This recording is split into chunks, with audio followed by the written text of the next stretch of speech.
The third book of Kings. Chapter 1. King David growing old, Abishag, as son of Matthias, is brought to him.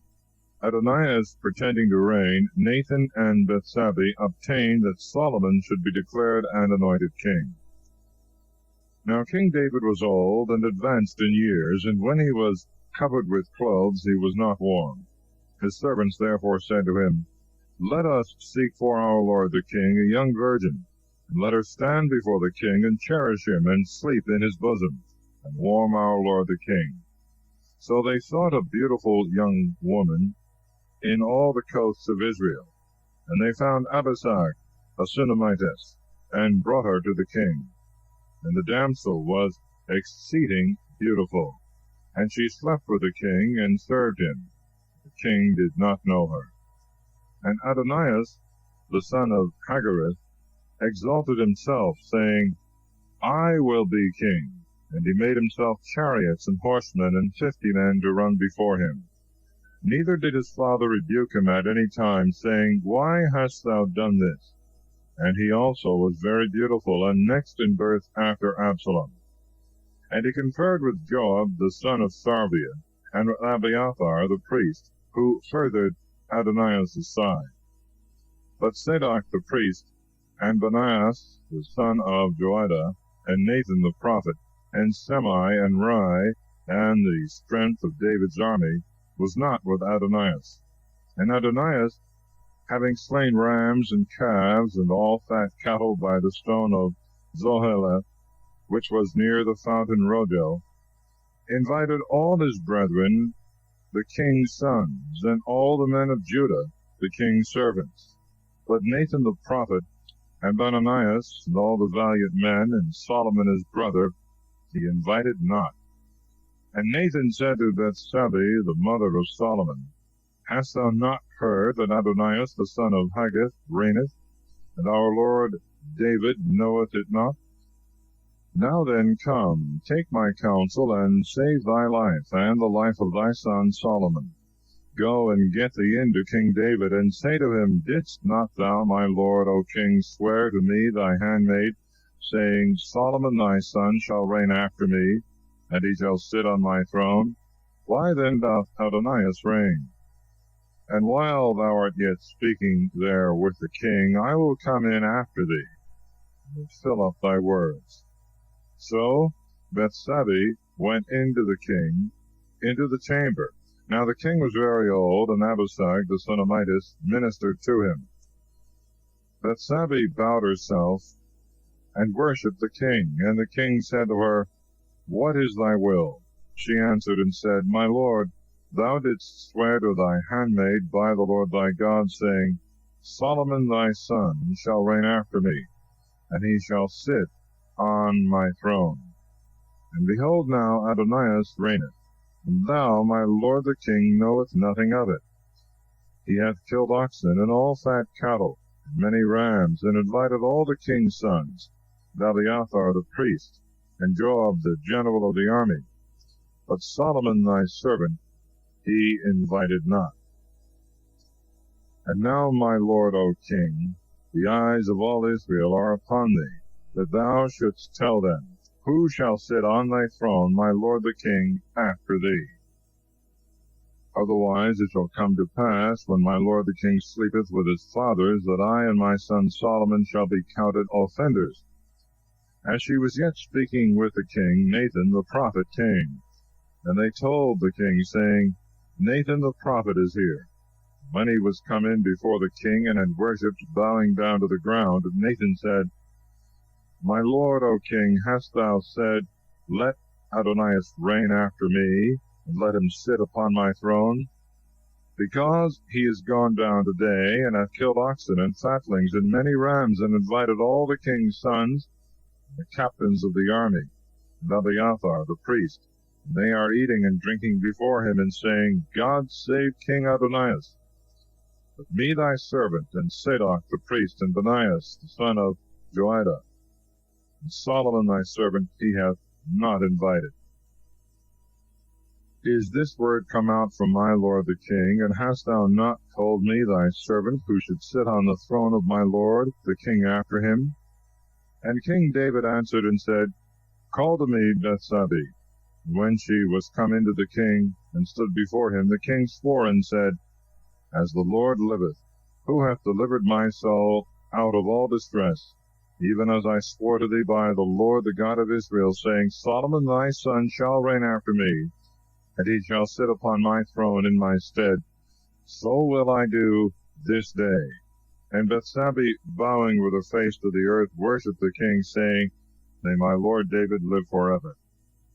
King David also said, Call me Zadok the priest, and Nathan the prophet, and Benaiah the son of Joiada.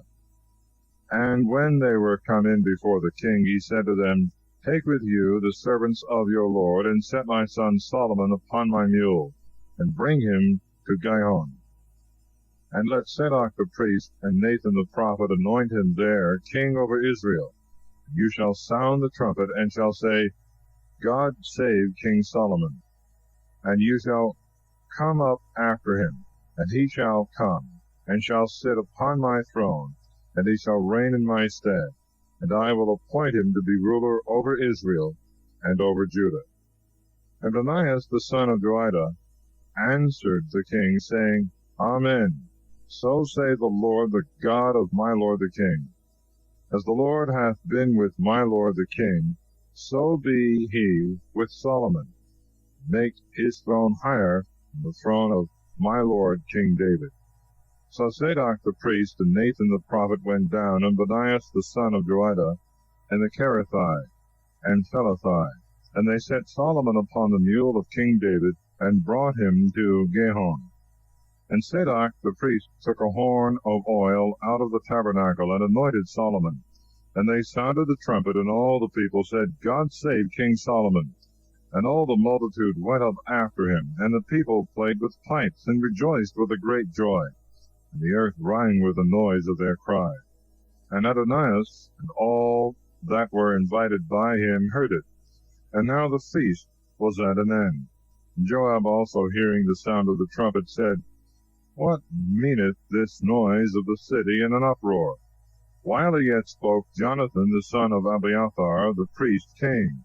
And Adonias said to him, Come in, because thou art a valiant man, and bringest good news. And Jonathan answered Adonias, Not so, for our lord King David hath appointed Solomon king, and hath sent with him Zadok the priest, and Nathan the prophet, and Benaiah the son of Joiada, and the Cherethiah and Phelathai, and they have set him upon the king's mule. And Zadok the priest and Nathan the prophet have anointed him king in Gihon. They are gone up from thence rejoicing, so that the city rang again. This is the noise that you have heard. Moreover, Solomon sitteth upon the throne of the kingdom, and the king's servants going in have blessed our lord King David, saying, May God make the name of Solomon greater than thy name, and make his throne greater than thy throne. And the king adored in his bed. And he said, Blessed be the Lord, the God of Israel, who hath given this day one to sit on my throne, my eyes seeing it. Then all the guests of Adonias were afraid, and they all arose, and every man went his way. And Adonias, fearing Solomon, arose and went, and took hold on the horn of the altar. And they told Solomon, saying, Behold, Adonias, fearing King Solomon, hath taken hold of the horn of the altar, saying, Let King Solomon swear to me this day, that he will not kill his servant with the sword. And Solomon said, If he be a good man, there shall not so much as one hair of his head fall to the ground. But if evil be found in him, he shall die. Then King Solomon sent and brought him out from the altar. And going in, he worshipped King Solomon. And Solomon said to him, Go to thy house. Chapter 2. David, after giving his last charge to Solomon, dieth. Adonias is put to death. Abiathar is banished. Joab and Shimei are slain. And the days of David drew nigh that he should die. And he charged his son Solomon, saying, I am going the way of all flesh. Take thou courage, and show thyself a man, and keep the charge of the Lord thy God, to walk in his ways, and observe his ceremonies, and his precepts, and judgments, and testimonies, as it is written in the law of Moses, that thou mayest understand all thou dost, and whithersoever thou shalt turn thyself, that the Lord may confirm his words, which he hath spoken of me, saying, If thy children shall take heed to their ways, and shall walk before me in truth, with all their heart and with all their soul, there shall not be taken away from thee a man on the throne of Israel. Thou knowest also what Joab the son of Sarvia hath done to me, what he did to the 2 captains of the army of Israel, to Abner the son of Ner, and to Amasa the son of Jether, whom he slew, and shed the blood of war in peace, put the blood of war on his girdle that was about his loins, and in his shoes that were on his feet. Do therefore according to thy wisdom, and let not his hoary head go down to hell in peace, but show kindness to the sons of Barzillai the Galadite, and let them eat at thy table, for they met me when I fled from the face of Absalom thy brother. Thou hast also with thee Semai the son of Gera, the son of Jimini of Bahurim, who cursed me with a grievous curse when I went to the camp. But because he came down to meet me when I passed over the Jordan, and I swore to him by the Lord, saying, I will not kill thee with a sword, do not thou hold him guiltless. But thou art a wise man, and knowest what to do with him. Thou shalt bring down his gray hairs with blood to hell. So David slept with his fathers, and was buried in the city of David. And the days that David reigned in Israel were 40 years.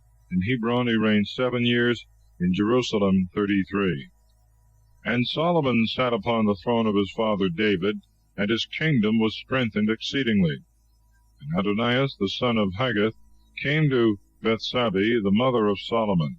And she said to him, Is thy coming peaceable? He answered, Peaceable.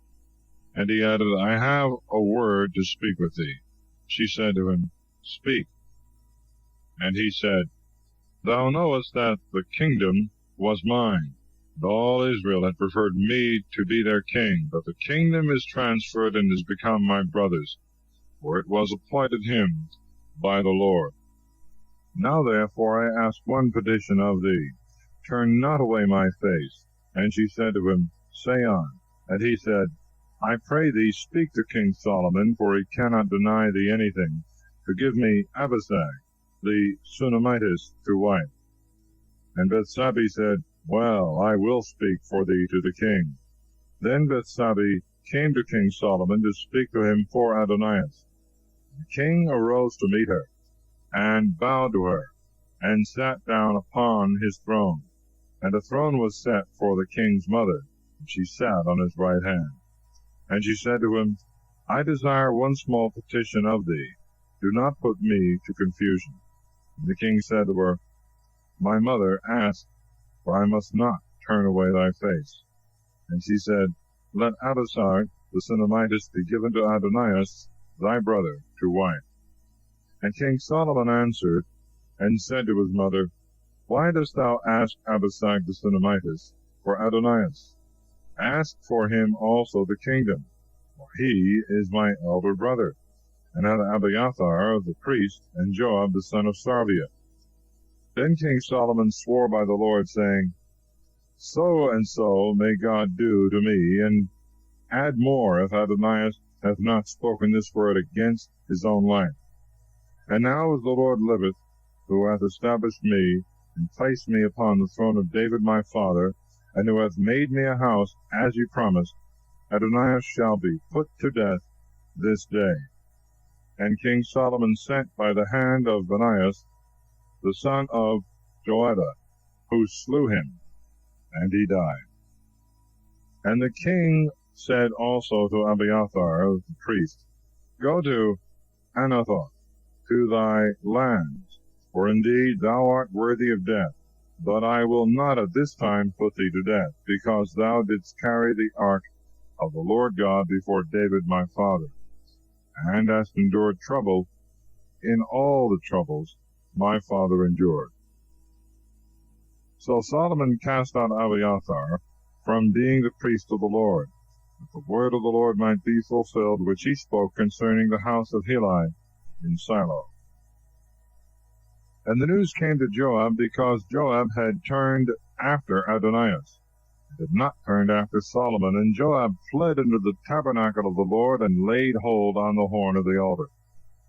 And it was told King Solomon that Joab was fled into the tabernacle of the Lord, and was by the altar. And Solomon sent Benaiah the son of Jehoiada, saying, Go, kill him.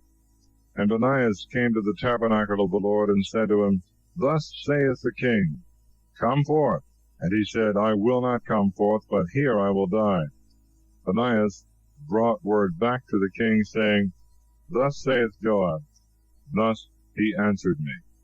And the king said to him, Do as he hath said, and kill him, and bury him, and thou shalt remove the innocent blood which hath been shed by Joab from me and from the house of my father. The Lord shall return his blood upon his own head, because he murdered 2 men, just and better than himself, and slew them with a sword, my father David not knowing it. Abner the son of Ner, general of the army of Israel, and Amasa the son of Jether, general of the army of Judah. And their blood shall return upon the head of Joab, and upon the head of his seed forever. But to David and his seed, and his house, and to his throne, be peace forever from the Lord. So Benaiah the son of Jehoiada went up, and setting upon him, slew him, and he was buried in his house in the desert. And the king appointed Benaiah the son of Jehoiada in his room over the army. Zadok the priest he put in the place of Abiathar.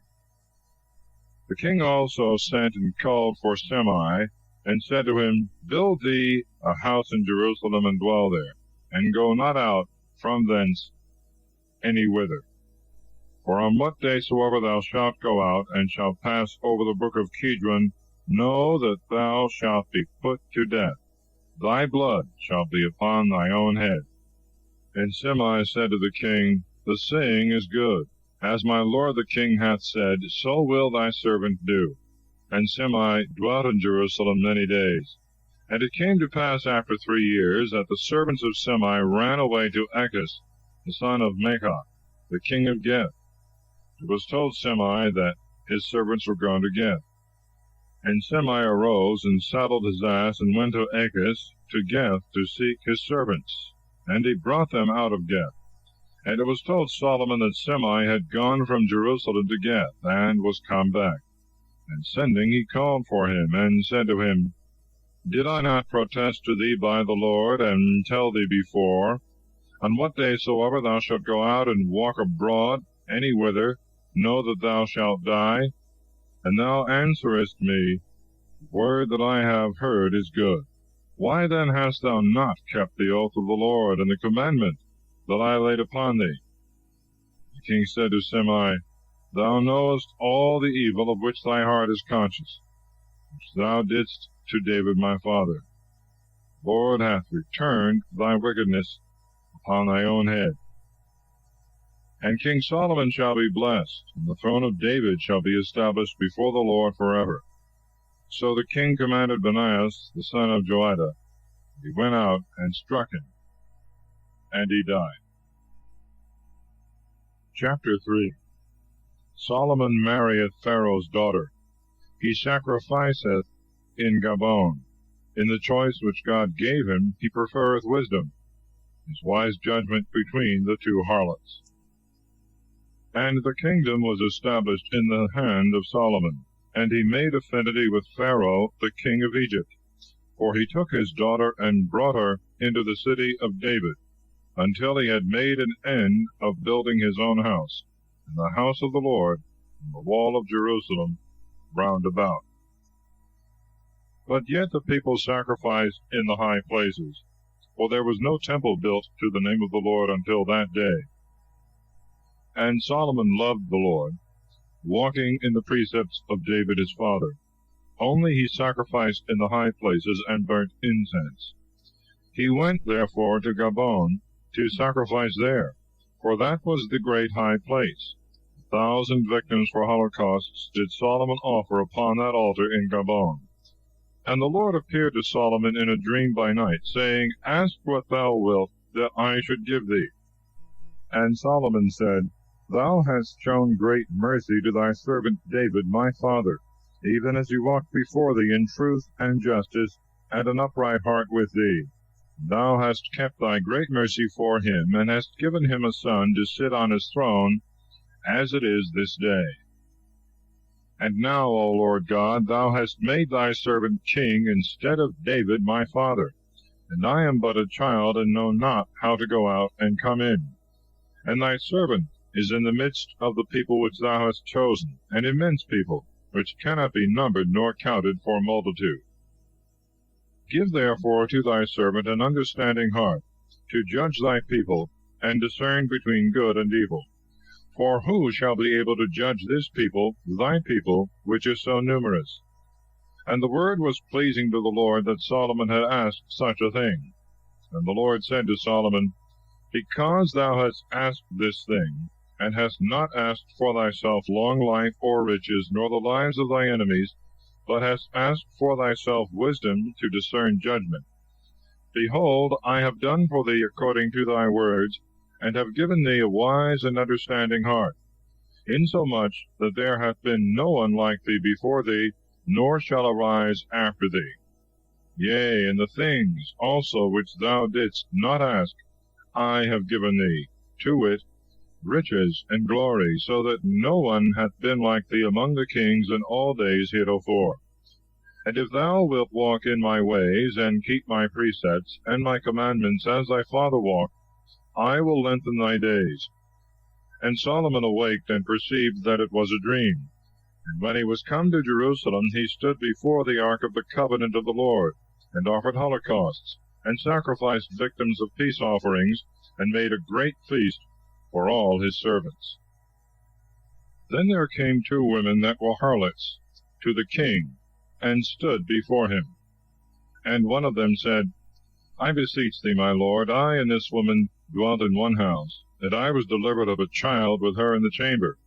And the 3rd day after that I was delivered, she also was delivered. We were together, and no other person with us in the house, only we 2. And this woman's child died in the night, for in her sleep she overlaid him. And rising in the dead time of the night, she took my child from my side, while I thy handmaid was asleep, and laid it in her bosom, and laid her dead child in my bosom. And when I rose in the morning to give my child suck, behold, it was dead. But considering him more diligently when it was clear day, I found that it was not mine which I bore.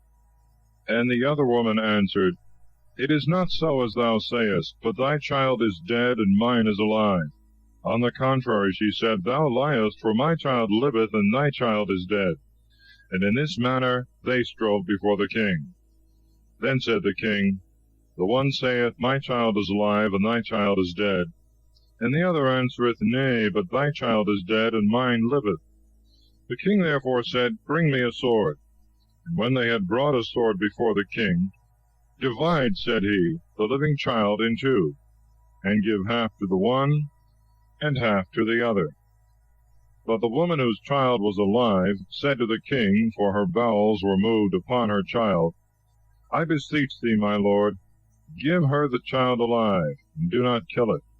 But the other said, Let it be neither mine nor thine, but divided. The king answered and said, Give the living child to this woman, and let it not be killed, for she is the mother thereof. And all Israel heard the judgment which the king had judged. And they feared the king, seeing that the wisdom of God was in him to do judgment. Chapter 4. Solomon's chief officers, his riches and wisdom.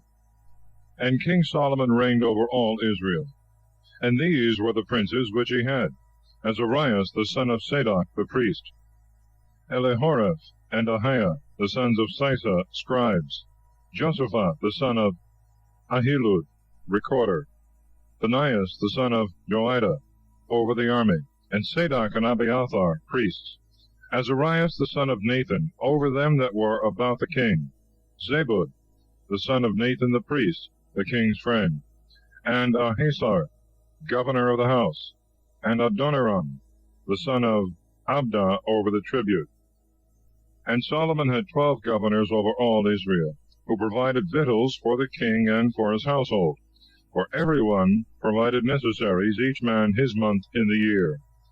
And these are their names: Ben-Hur, in Mount Ephraim, Bendekar, in Machis, and in Salibim, and in Bethsames, and in Elon, and in Bethanan.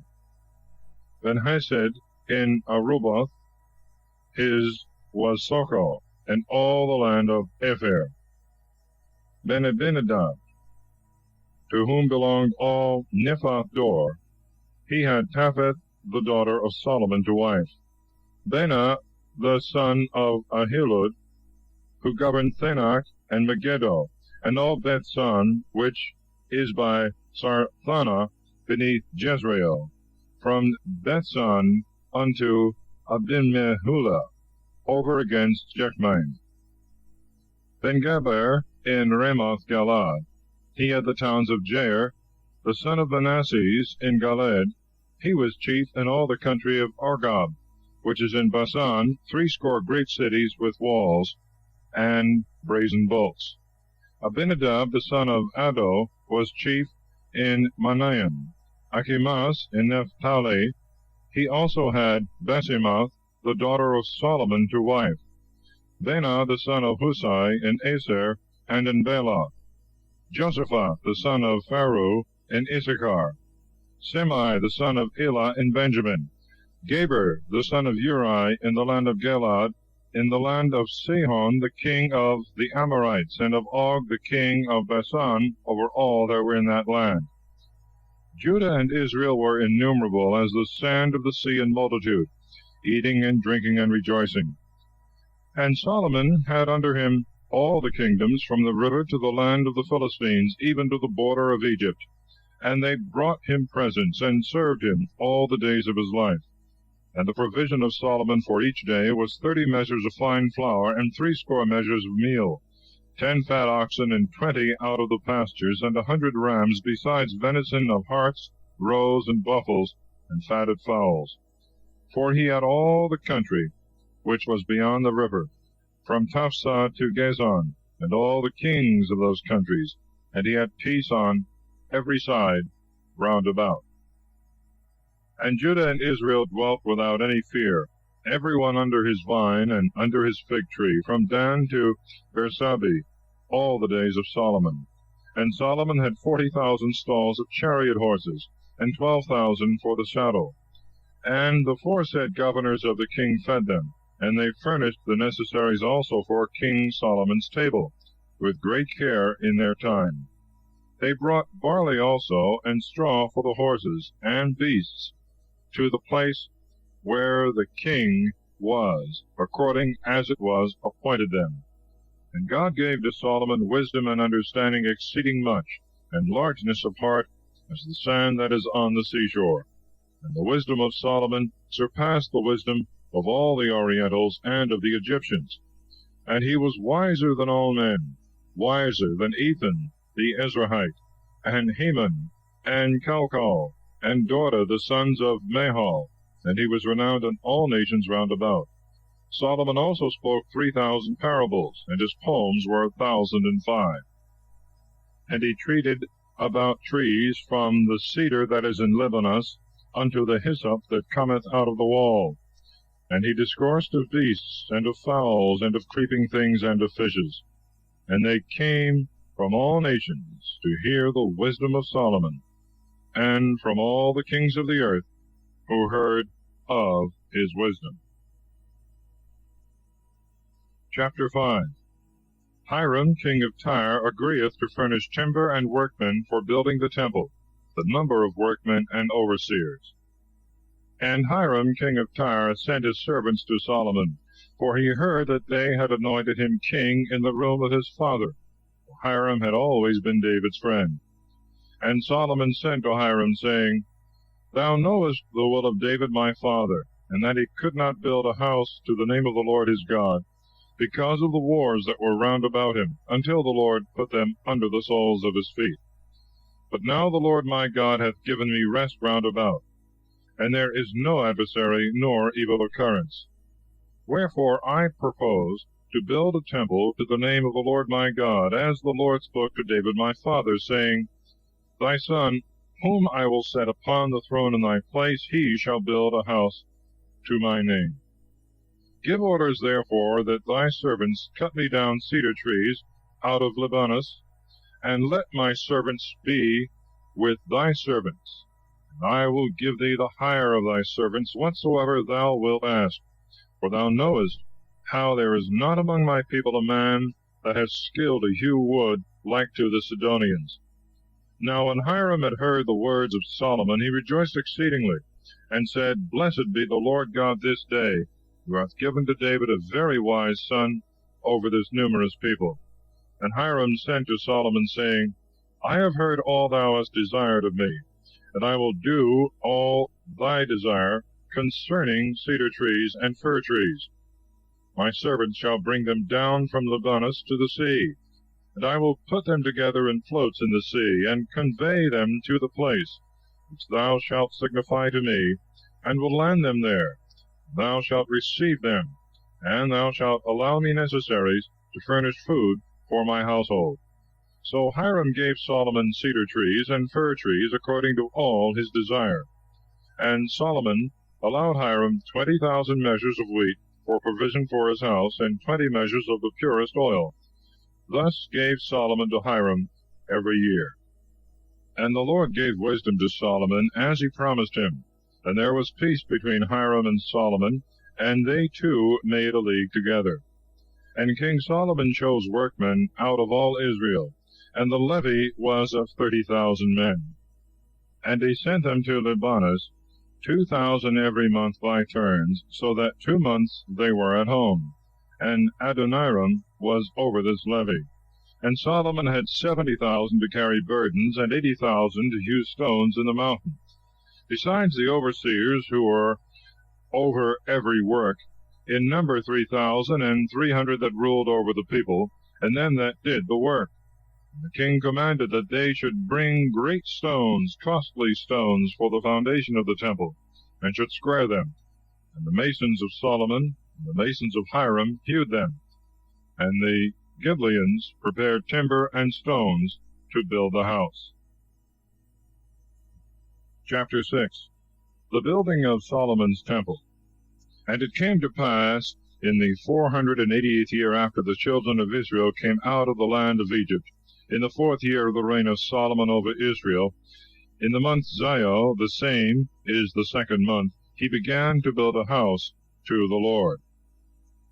And the house which King Solomon built to the Lord was 80 cubits in length, and 20 cubits in breadth, and 30 cubits in height.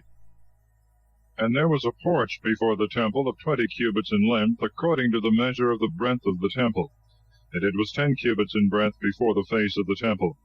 And he made in the temple oblique windows.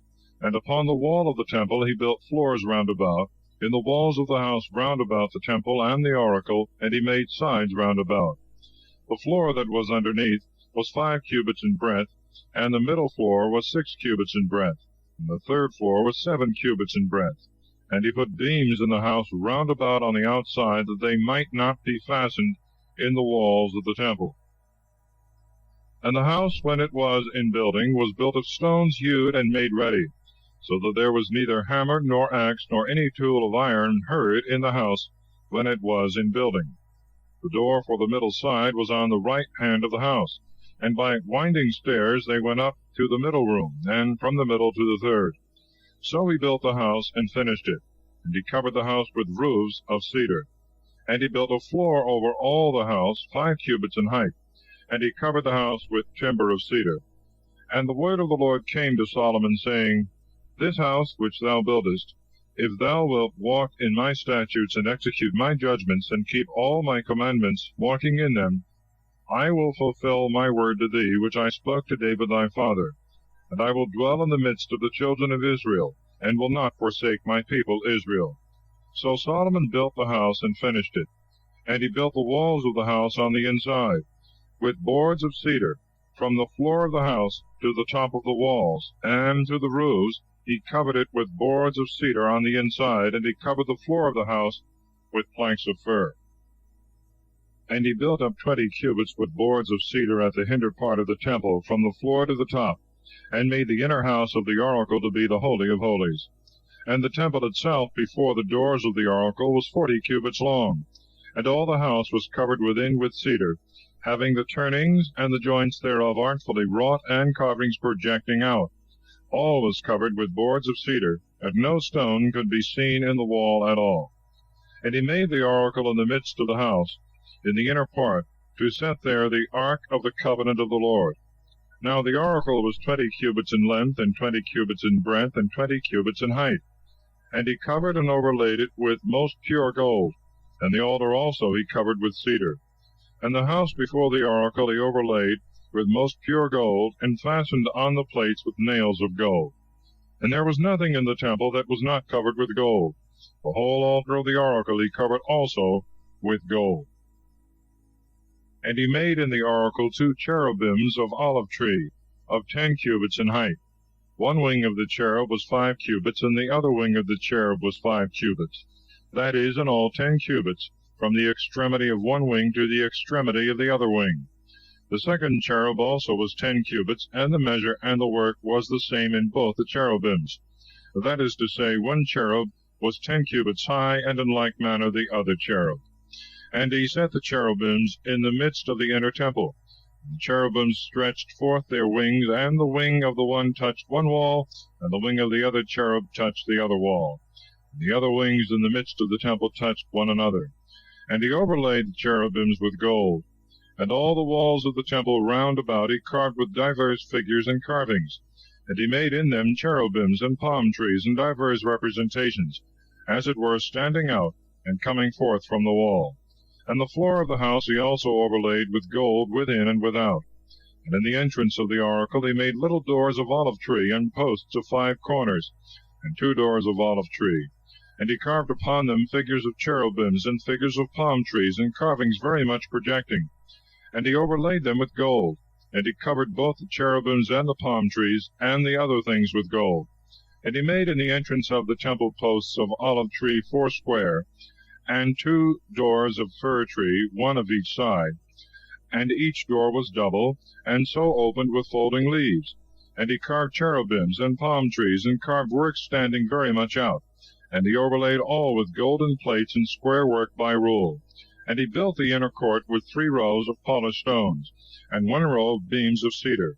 In the 4th year was the house of the Lord founded in the month Zio.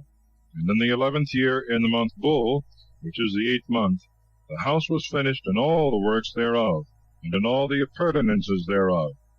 And he was 7 years in building it. Solomon's palace, his house in the forest, and the queen's house, the work of the 2 pillars, the sea or laver, and other vessels. And Solomon built his own house in 13 years, and brought it to perfection. He built also the house of the forest of Libanus. The length of it was 100 cubits, and the breadth 50 cubits, and the height 30 cubits, and 4 galleries between pillars of cedar, for he had cut cedar trees into pillars. And he covered the whole vault with boards of cedar, and it was held up with 45 pillars, and one row had 15 pillars, set one against another, and looking one upon another, with equal space between the pillars, and over the pillars were square beams, and all things equal. And he made a porch of pillars of 50 cubits in length, and 30 cubits in breadth, and another porch before the greater porch, and pillars, and chapiters upon the pillars.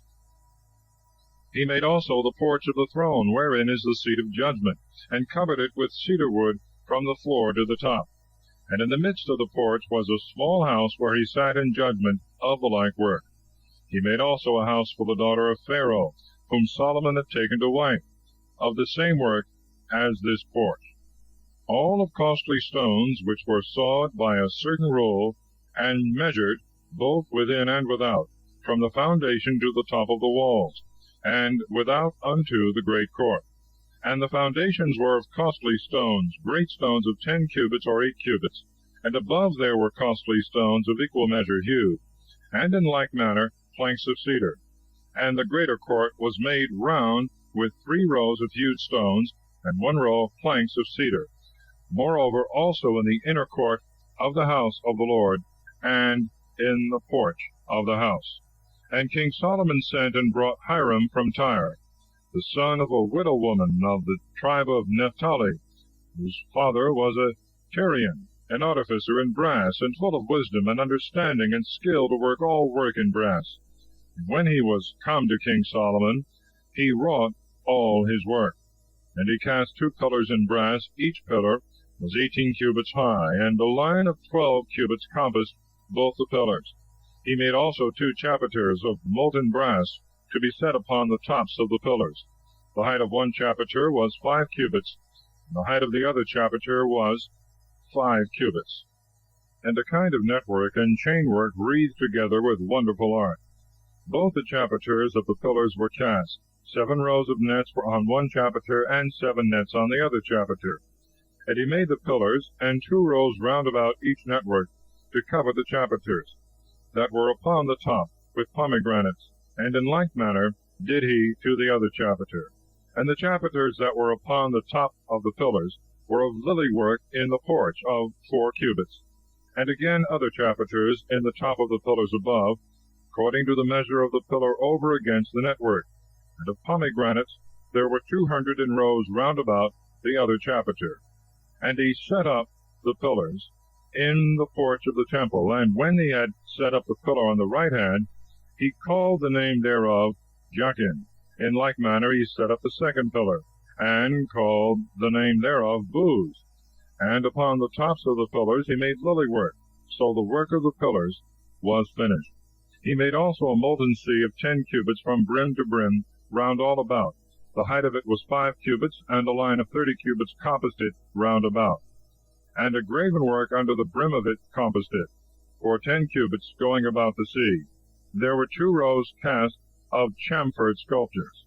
And it stood upon 12 oxen, of which 3 looked towards the north, and 3 towards the west, and 3 towards the south, and 3 towards the east. And the sea was above upon them, and their hinder parts were all hid within. And the laver was a handbreadth thick, and the brim thereof was like the brim of a cup, or the leaf of a crisp lily. It contained 2,000 baits. And he made 10 bases of brass. Every base was 4 cubits in length, and 4 cubits in breadth, and 3 cubits high. And the work itself of the bases was intergraven, and there were gravings between the joinings. And between the little crowns and the ledges were lions and oxen and cherubims, and in the joinings likewise above, and under the lions and oxen, as it were, bands of brass hanging down. And every base had 4 wheels, and axletrees of brass, and at the 4 sides were undersetters under the laver molten, looking one against the other. The mouth also of the laver within was in the top of the chapiter, and that which appeared without was of 1 cubit all round, and together it was 1 cubit and a half. And in the corners of the pillars were divers engravings. The spaces between the pillars were square, not round. And the 4 wheels, which were at the 4 corners of the base, were joined one to another under the base. The height of a wheel was 1 cubit and a half. And they were such wheels as are used to be made in a chariot, and their axletrees and spokes and strakes and naves were all cast. And the 4 undersetters that were at every corner of each base were of the base itself cast and joined together. And in the top of the base there was a round compass of 1/2 cubit, so wrought that the laver might be set thereon, having its gravings and divers sculptures of itself. He engraved also in those plates, which were of brass, and in the corners cherubims and lions and palm trees, in likeness of a man standing, so that they seemed not to be engraven, but added round about. After this manner he made 10 bases, of 1 casting and measure, and the like graving. He made also 10 lavers of brass. 1 laver contained 4 bases, and was of 4 cubits, and upon every base in all 10 he put as many lavers. And he set the 10 bases, 5 on the right side of the temple, and 5 on the left. And the sea he put on the right side of the temple over against the east southward. And Hiram made cauldrons, and shovels, and basins, and finished all the work of King Solomon in the temple of the Lord. The 2 pillars and the 2 cords of the chapiters, on the chapiters of the pillars, and the 2 networks to cover the 2 cords that were upon the top of the pillars, and 400 pomegranates for the 2 networks, 2 rows of pomegranates for each network, to cover the cords of the chapiters which were upon the tops of the pillars, and the 10 bases, and the 10 lavers on the bases, and 1 sea, and 12 oxen under the sea, and the cauldrons, and the shovels, and the basins, all the vessels that Hiram made for King Solomon for the house of the Lord, were of fine brass. In the plains of the Jordan did the king cast them in a clay ground between Succoth and Sartham. And Solomon placed all the vessels, but for exceeding great multitude the brass could not be weighed. And Solomon made all the vessels for the house of the Lord, the altar of gold, and the table of gold, upon which the loaves of proposition should be set, and the golden candlesticks, 5 on the right hand and 5 on the left, over against the oracle of pure gold, and the flowers like lilies, and the lamps over them of gold, and golden snuffers, and pots, and flesh hooks, and bowls, and mortars, and censers of most pure gold, and the hinges for the doors of the inner house of the Holy of Holies, and for the doors of the house of the temple, were of gold. And Solomon finished all the work that he made in the house of the Lord, and brought in the things that David his father had dedicated, silver, and the gold, and the vessels, and laid them up in the treasures of the house of the Lord. Chapter 8. The dedication of the temple, Solomon's prayer and sacrifices. Then all the ancients of Israel, with the princes of the tribes and the heads of the families of the children of Israel, were assembled to King Solomon in Jerusalem, that they might carry the ark of the covenant of the Lord out of the city of David, that is, out of Zion. And all Israel assembled themselves to King Solomon on the festival day in the month of Ethanim, the same is the 7th month. And all the ancients of Israel came, and the priests took up the ark, and carried the ark of the Lord, and the tabernacle of the covenant, and all the vessels of the sanctuary that were in the tabernacle, and the priests and the Levites carried them. And King Solomon and all the multitude of Israel that were assembled unto him went with him before the ark, and they sacrificed sheep and oxen that could not be counted or numbered. And the priests brought in the ark of the covenant of the Lord into its place, into the oracle of the temple, into the Holy of Holies, under the wings of the cherubims. For the cherubims spread forth their wings over the place of the ark, and covered the ark, and the staves thereof above. And whereas the staves stood out, the ends of them were seen without in the sanctuary before the oracle, but were not seen farther out. There they have been unto this day. Now in the ark there was nothing else but the 2 tables of stone which Moses put there at Horeb, when the Lord made a covenant with the children of Israel, when they came out of the land of Egypt. And it came to pass, when the priests would come out of the sanctuary, that a cloud filled the house of the Lord. And the priests could not stand to minister because of the cloud, for the glory of the Lord had filled the house of the Lord. Then Solomon said, The Lord said that he would dwell in a cloud. Building, I have built a house for thy dwelling, to be thy most firm throne forever. And the king turned his face, and blessed all the assembly of Israel, for all the assembly of Israel stood. And Solomon said, Blessed be the Lord, the God of Israel, who spoke with his mouth to David my father, and with his own hands hath accomplished it, saying, Since the day that I brought my people Israel out of Egypt, I chose no city out of all the tribes of Israel for a house to be built, that my name might be there. But I chose David to be over my people Israel. David my father would have built a house to the name of the Lord, the God of Israel. And the Lord said to David my father, Whereas thou hast thought in thy heart to build a house to my name, thou hast done well in having this same thing in thy mind. Nevertheless, thou shalt not build me a house, but thy son, that shall come forth out of thy loins. He shall build a house to my name. Lord hath performed his word which he spoke. And I stand in the room of David my father, and sit upon the throne of Israel, as the Lord promised, and have built a house to the name of the Lord, the God of Israel. And I have set there a place for the ark, wherein is the covenant of the Lord, which he made with our fathers when they came out of the land of Egypt.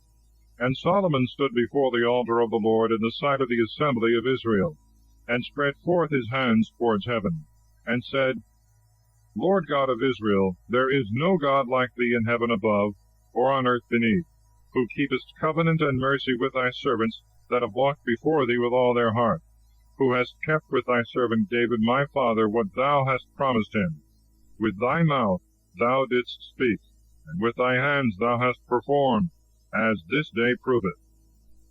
Now therefore, O Lord God of Israel, keep with thy servant David my father what thou hast spoken to him, saying, There shall not be taken away of thee a man in my sight to sit on the throne of Israel, yet so that thy children take heed to their way, that they walk before me as thou hast walked in my sight. And now, Lord God of Israel, let thy words be established, which thou hast spoken to thy servant David my father.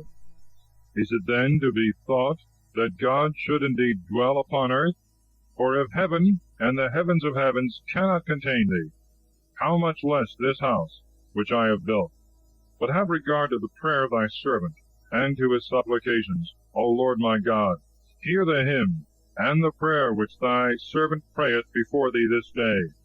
Thy eyes may be open upon this house night and day, upon the house of which thou hast said, My name shall be there, that thou mayest hearken to the prayer which thy servant prayeth in this place to thee, that thou mayest hearken to the supplication of thy servant and of thy people Israel, whatsoever they shall pray for in this place, and hear them in the place of thy dwelling in heaven, and when thou hearest, show them mercy. If any man trespass against his neighbor, and have an oath upon him, wherewith he is bound, and come because of the oath before the altar to thy house, then hear thou in heaven, and do and judge thy servants, condemning the wicked, and bringing his way upon his own head, and justifying the just, and rewarding him according to his justice. If thy people Israel shall fly before their enemies, because they will sin against thee, and doing penance and confessing to thy name shall come, and pray and make supplications to thee in this house, then hear thou in heaven, and forgive the sin of thy people Israel, and bring them back to the land which thou gavest to their fathers. If heaven shall be shut up, and there shall be no rain because of their sins, and they praying in this place shall do penance to thy name, and shall be converted from their sins by occasion of their afflictions, then hear thou them in heaven, and forgive the sins of thy servants and of thy people Israel, and show them the good way wherein they should walk, and give rain upon thy land which thou hast given to thy people in possession. If a famine arise in the land, or pestilence, or corrupt air, or blasting, or locust, or mildew, if their enemy afflict them, besieging the gates, whatsoever plague, whatsoever infirmity, whatsoever curse or imprecation shall happen to any man of thy people Israel, when a man shall know the wound of his own heart, and shall spread forth his hands in this house, then hear thou in heaven, in the place of thy dwelling, and forgive, and do so as to give to every one according to his ways, as thou shalt see his heart, for thou only knowest the heart of all the children of men, that they may fear thee all the days that they live upon the face of the land which thou hast given to our fathers. Moreover also the stranger who is not of thy people Israel, when he shall come out of a far country for thy name's sake, for they shall hear everywhere of thy great name and thy mighty hand, and thy stretched out arms, so when he shall come and shall pray in this place, then hear thou in heaven in the firmament of thy dwelling place, and do all those things for which that stranger shall call upon thee, that all the people of the earth may learn to fear thy name, as do thy people Israel, and may prove that thy name is called upon on this house which I have built. If thy people go out to war against their enemies, by what way soever thou shalt send them, they shall pray to thee towards the way of the city, which thou hast chosen, and towards the house which I have built to thy name. And then hear thou in heaven their prayers and their supplications, and do judgment for them. But if they sin against thee, for there is no man who sinneth not, and thou being angry deliver them up to their enemies, so that they be led away captives into the land of their enemies, far or near, then if they do penance in their heart in the place of captivity, and being converted make supplication to thee in their captivity, saying, We have sinned, we have done unjustly, we have committed wickedness, and return to thee with all their heart and all their soul in the land of their enemies, to which they had been led captives, and pray to thee towards the way of their land, which thou gavest to their fathers, and of the city which thou hast chosen, and of the temple which I have built to thy name. Then hear thou in heaven, in the firmament of thy throne, their prayers and their supplications, and do judgment for them. And forgive thy people that have sinned against thee, and all their iniquities by which they have transgressed against thee, and give them mercy before them that have made them captive, that they may have compassion on them. For they are thy people, and thy inheritance, whom thou hast brought out of the land of Egypt, from the midst of the furnace of iron, that thy eyes may be open to the supplication of thy servant, and of thy people Israel, to hear them in all things, for which they shall call upon thee. For thou hast separated them to thyself for an inheritance from among all the people of the earth. Thou hast spoken by Moses thy servant, when thou broughtest our fathers out of Egypt, O Lord God. And it came to pass, when Solomon had made an end of praying all this prayer and supplication to the Lord, that he rose from before the altar of the Lord, for he had fixed both knees on the ground, and had spread his hands towards heaven. And he stood and blessed all the assembly of Israel with a loud voice, saying, Blessed be the Lord, who hath given rest to his people Israel, according to all that he promised. There hath not failed so much as one word of all the good things that he promised by his servant Moses. Lord our God be with us, as he was with our fathers, and not leave us, nor cast us off. But may he incline our hearts to himself, that we may walk in all his ways, and keep his commandments, and his ceremonies, and all his judgments, which he commanded our fathers. And let these my words wherewith I have prayed before the Lord be nigh unto the Lord our God day and night, that he may do judgment for his servant, and for his people Israel day by day, that all the people of the earth may know that the Lord he is God, and there is no other besides him. Let our hearts also be perfect with the Lord our God, that we may walk in his statutes, and keep his commandments, as at this day. And the king and all Israel with him offered victims before the Lord. And Solomon slew victims of peace offerings, which he sacrificed to the Lord, 22,000 oxen, and 120,000 sheep. So the king and the children of Israel dedicated the temple of the Lord. In that day the king sanctified the middle of the court that was before the house of the Lord, for there he offered the holocaust, and sacrifice, and fat of the peace offerings, because the brazen altar that was before the Lord was too little to receive the holocaust, and sacrifice, and fat of the peace offerings. And Solomon made at the same time a solemn feast, and all Israel with him, a great multitude, from the entrance of Emath to the river of Egypt, before the Lord our God, 7 days and 7 days, that is, 14 days. And on the 8th day he sent away the people, and they blessed the king, and went to their dwellings rejoicing, and glad in heart for all the good things that the Lord had done for David his servant, and for Israel his people. Chapter 9. The Lord appeareth again to Solomon. He buildeth cities. He sendeth a fleet to Ophir. And it came to pass, when Solomon had finished the building of the house of the Lord, and the king's house, and all that he desired, and was pleased to do, that the Lord appeared to him the second time, as he had appeared to him in Gabon. And the Lord said to him, I have heard thy prayer and thy supplication, which thou hast made before me. I have sanctified this house, which thou hast built, to put my name there forever, and my eyes and my heart shall be there always. And if thou wilt walk before me as thy father walked, in simplicity of heart, and in uprightness, and wilt do all that I have commanded thee, and wilt keep my ordinances and my judgments, I will establish the throne of thy kingdom over Israel forever, as I promised David thy father, saying, There shall not fail a man of thy race upon the throne of Israel.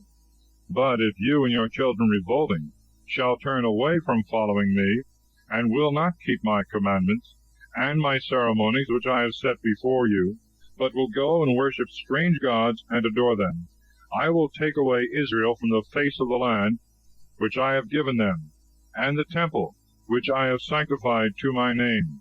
I will cast out of my sight, and Israel shall be a proverb, and a byword among all people. And this house shall be made an example of. Every one that shall pass by it shall be astonished, and shall hiss and say, Why hath the Lord done thus to this land and to this house? And they shall answer, Because they forsook the Lord their God, who brought their fathers out of the land of Egypt, and followed strange gods, and adored them, and worshipped them. Therefore hath the Lord brought upon them all this evil. And when 20 years were ended after Solomon had built the two houses, that is, the house of the Lord and the house of the king, Hiram the king of Tyre furnishing Solomon with cedar trees and fir trees and gold according to all he had need of, then Solomon gave Hiram 20 cities in the land of Galilee. And Hiram came out of Tyre to see the towns which Solomon had given him, and they pleased him not. And he said, Are these the cities which thou hast given me, brother? And he called them the land of Chabul unto this day. And Hiram sent to King Solomon 120 talents of gold.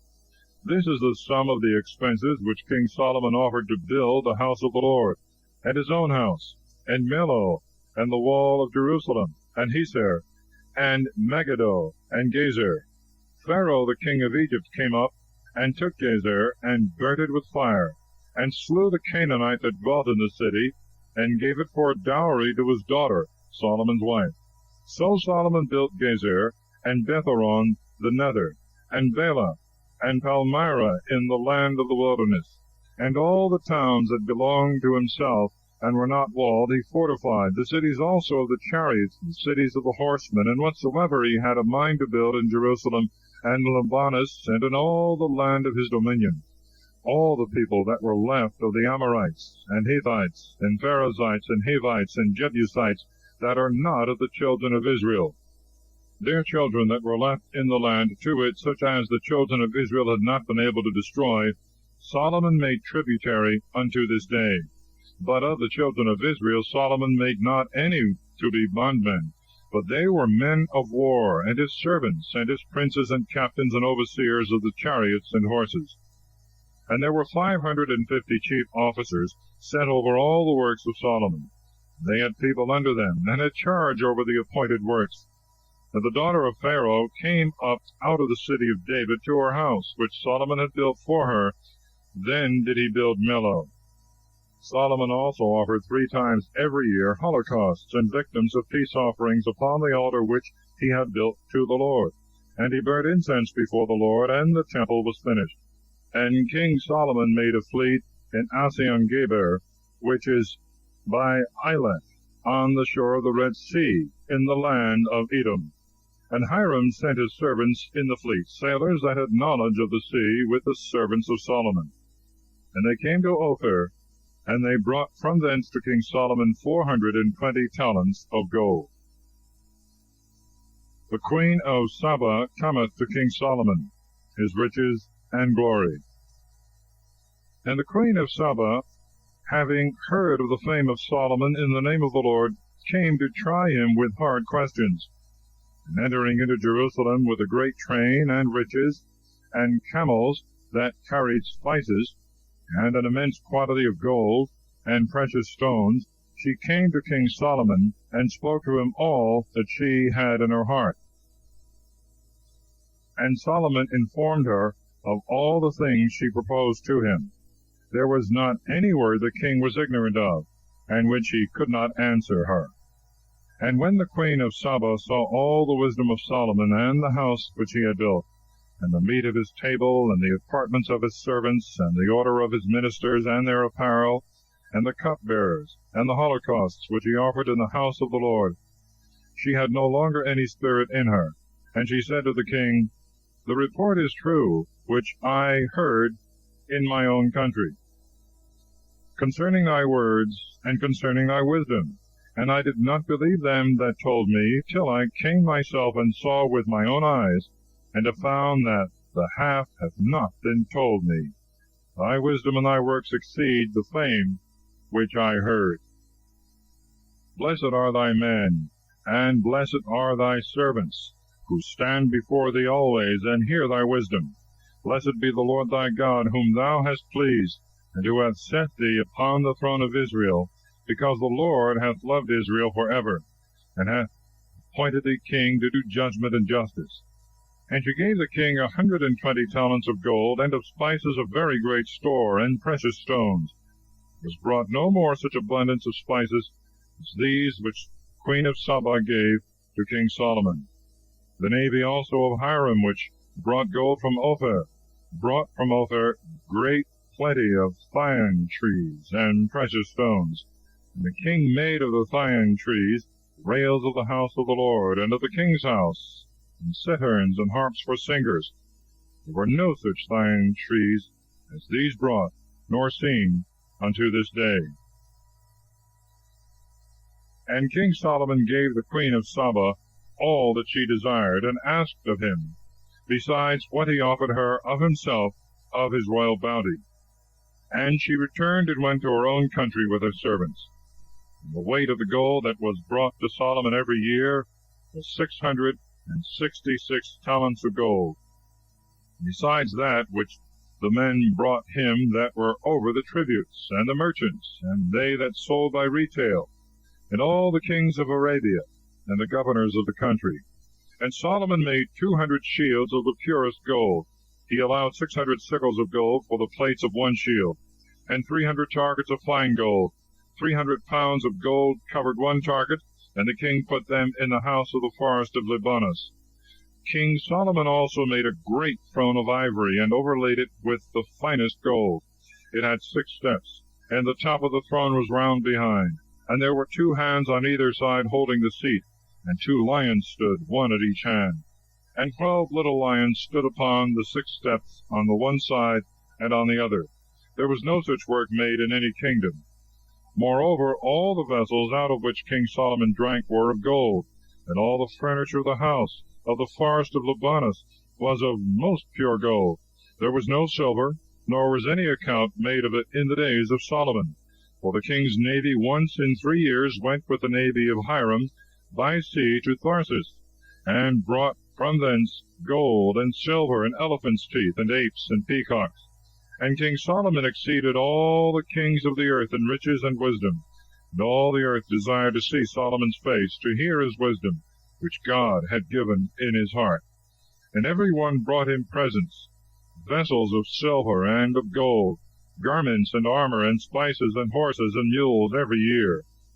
And Solomon gathered together chariots and horsemen, and he had 1,400 chariots and 12,000 horsemen, and he bestowed them in fenced cities, and with the king in Jerusalem. And he made silver to be as plentiful in Jerusalem as stones, and cedars to be as common as sycamores which grow in the plains. And horses were brought for Solomon out of Egypt and Koa. The king's merchants brought them out of Koa, and brought them at a set price.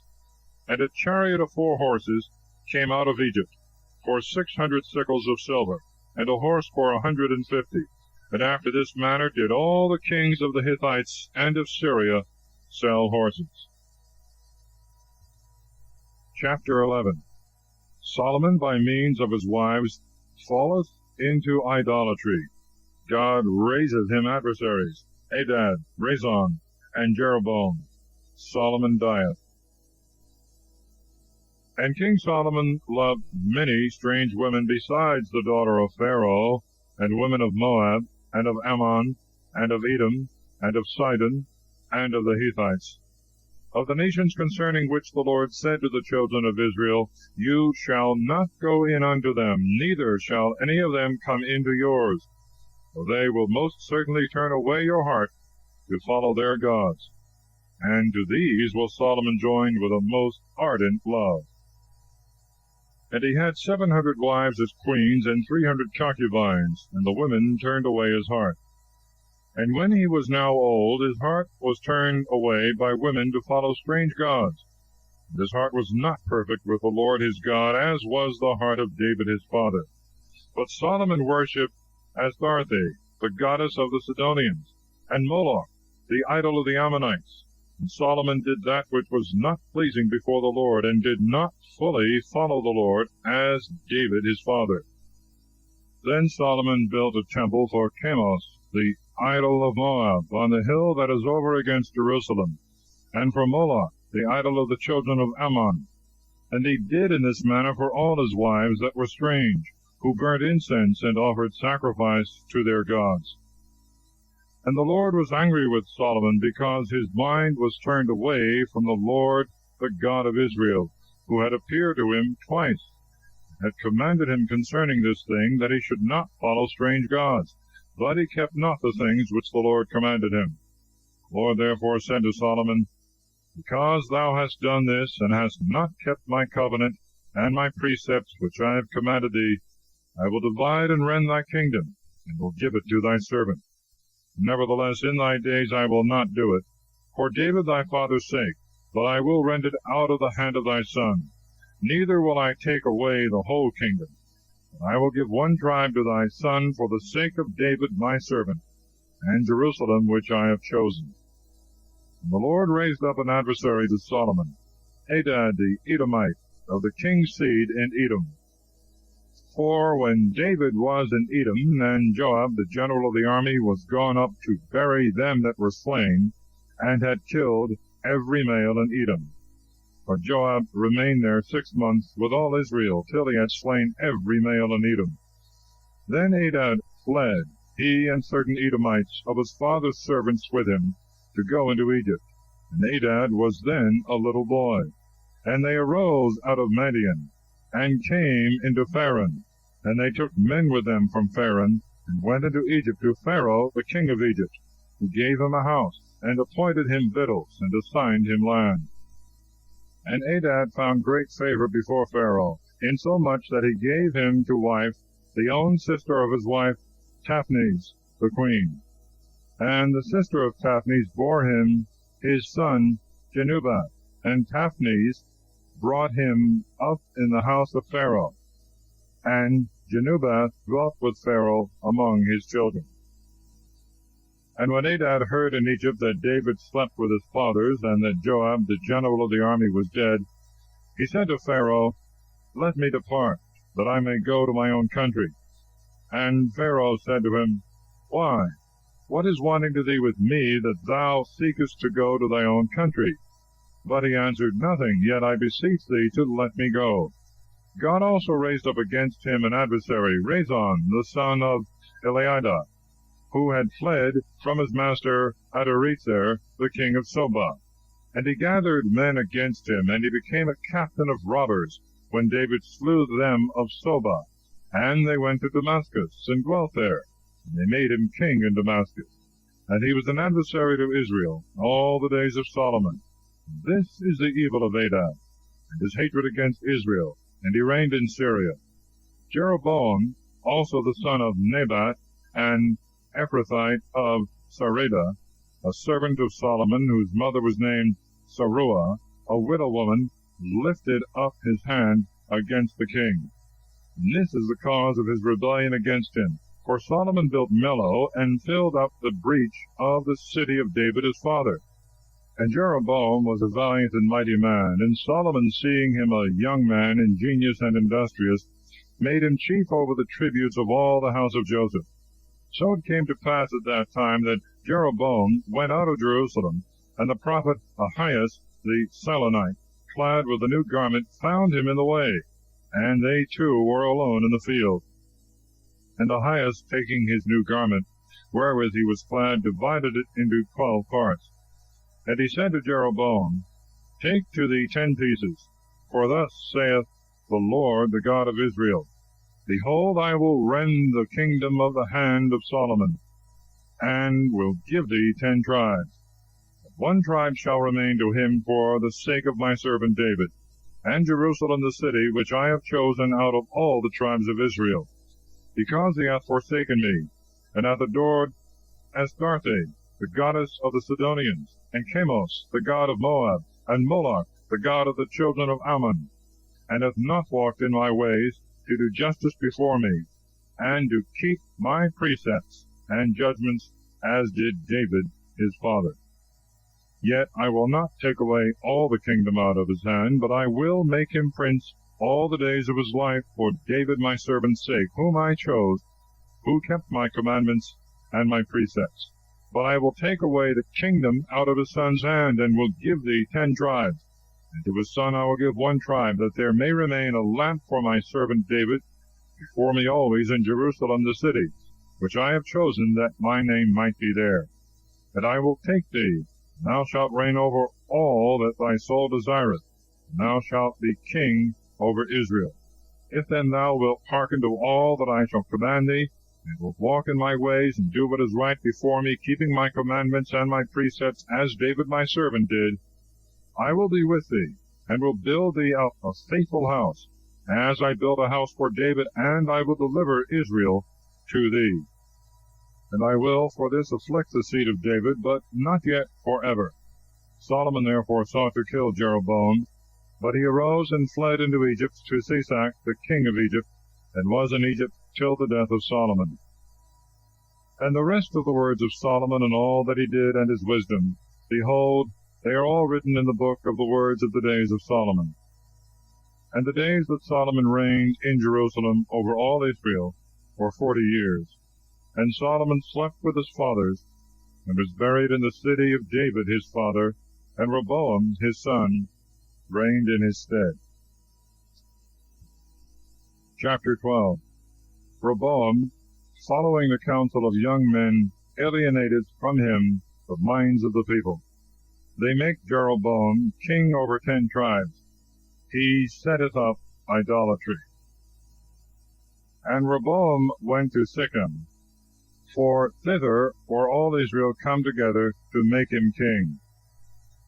But Jeroboam, the son of Nebat, who was yet in Egypt, a fugitive from the face of King Solomon, hearing of his death, returned out of Egypt. And they sent and called him. And Jeroboam came, and all the multitude of Israel. And they spoke to Rehoboam, saying, Thy father laid a grievous yoke upon us. Now therefore do thou take off a little of the grievous service of thy father, and of his most heavy yoke, which he put upon us, and we will serve thee. And he said to them, Go till the 3rd day, and come to me again.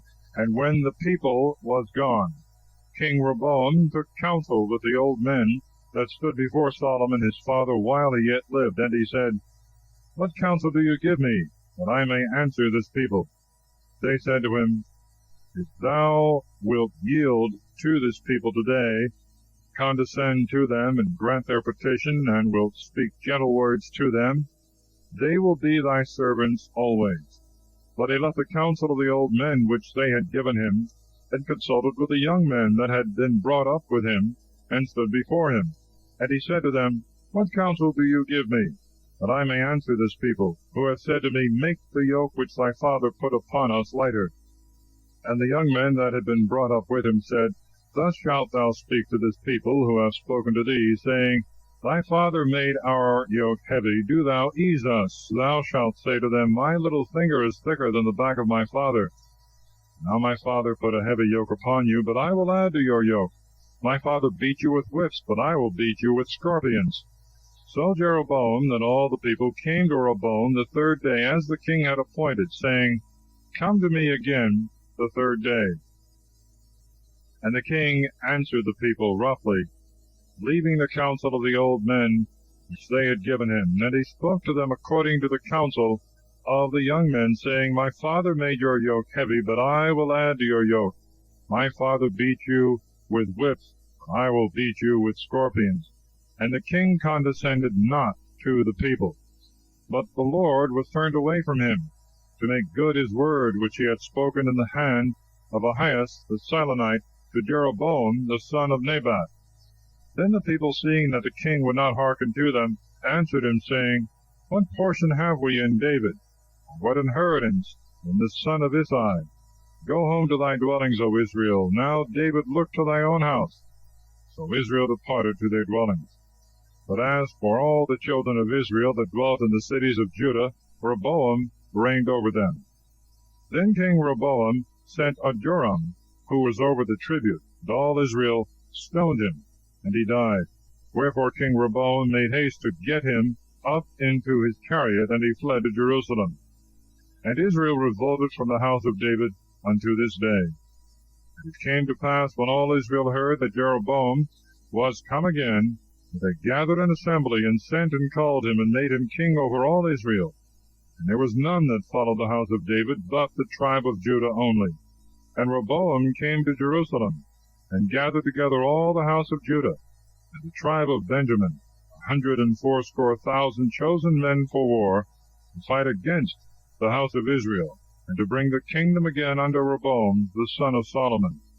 For the word of the Lord came to Shemaiah, the man of God, saying, Speak to Rehoboam the son of Solomon, the king of Judah, and to all the house of Judah and Benjamin and the rest of the people, saying, Thus saith the Lord, You shall not go up nor fight against your brethren the children of Israel. Let every man return to his house, for this thing is from me. They hearkened to the word of the Lord, and returned from their journey, as the Lord had commanded them. And Jeroboam built Sichem in Mount Ephraim, and dwelt there. And going out from thence he built Phanuel. And Jeroboam said in his heart, Now shall the kingdom return to the house of David, if this people go up to offer sacrifices in the house of the Lord at Jerusalem. And the heart of this people will turn to their lord Rehoboam, the king of Judah, and they will kill me and return to him. And finding out a device, he made 2 golden calves, and said to them, Go ye up no more to Jerusalem. Behold thy gods, O Israel, who brought thee out of the land of Egypt. And he set the one in Bethel, and the other in Dan. And this thing became an occasion of sin, for the people went to adore the calf as far as Dan. And he made temples in the high places, and priests of the lowest of the people, who were not of the sons of Levi. And he appointed a feast in the 8th month, on the 15th day of the month, after the manner of the feast that was celebrated in Judah. And going up to the altar, he did in like manner in Bethel to sacrifice to the calves which he had made. And he placed in Bethel priests of the high places, which he had made. And he went up to the altar which he had built in Bethel on the 15th day of the 8th month, which he had devised of his own heart.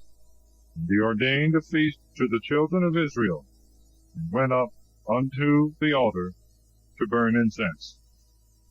Chapter 13. A prophet sent from Judah to Bethel foretelleth the birth of Josiah, and the destruction of Jeroboam's altar. Jeroboam's hand offering violence to the prophet withereth, but is restored by the prophet's prayer. The same prophet is deceived by another prophet, and slain by a lion. And behold, there came a man of God out of Judah by the word of the Lord to Bethel, when Jeroboam was standing upon the altar and burning incense. And he cried out against the altar in the word of the Lord, and said, O altar, altar, thus saith the Lord, Behold, a child shall be born to the house of David, Josiah by name, and he shall immolate upon thee the priests of the high places, who now burn incense upon thee, and he shall burn men's bones upon thee. And he gave a sign the same day, saying, This shall be the sign that the Lord hath spoken. Behold, the altar shall be rent, and the ashes that are upon it shall be poured out. And when the king had heard the word of the man of God, which he had cried out against the altar in Bethel, he stretched forth his hand from the altar, saying, Lay hold on him. And his hand which he stretched forth against him withered, and he was not able to draw it back again to him. The altar also was rent, and the ashes were poured out from the altar, according to the sign which the man of God had given before in the word of the Lord. And the king said to the man of God, Entreat the face of the Lord thy God, and pray for me, that my hand may be restored to me. The man of God besought the face of the Lord, and the king's hand was restored to him, and it became as it was before. And the king said to the man of God, Come home with me to dine, and I will make thee presents. And the man of God answered the king, If thou wouldst give me half thy house, I will not go with thee, nor eat bread, nor drink water in this place. For so it was enjoined me by the word of the Lord, commanding me, Thou shalt not eat bread, nor drink water, nor return by the same way that thou camest. So he departed by another way, and returned not by the way that he came into Bethel. Now a certain old prophet dwelt in Bethel, and the sons came to him, and told him all the works that the man of God had done that day in Bethel. And they told their father the words which he had spoken to the king. And their father said to them, What way went he? His sons showed him the way by which the man of God went, who came out of Judah. And he said to his sons, Saddle me the ass. And when they had saddled him, he got up, and went after the man of God, and found him sitting under a turpentine tree. And he said to him, Art thou the man of God that camest from Judah? He answered, I am. And he said to him, Come home with me to eat bread. But he said, I must not return, nor go with thee, neither will I eat bread, nor drink water in this place. Because the Lord spoke to me in the word of the Lord, saying, Thou shalt not eat bread, and thou shalt not drink water there, nor return by the way thou wentest. He said to him, I also am a prophet like unto thee. And an angel spoke to me in the word of the Lord, saying, Bring him back with thee into thy house, that he may eat bread and drink water.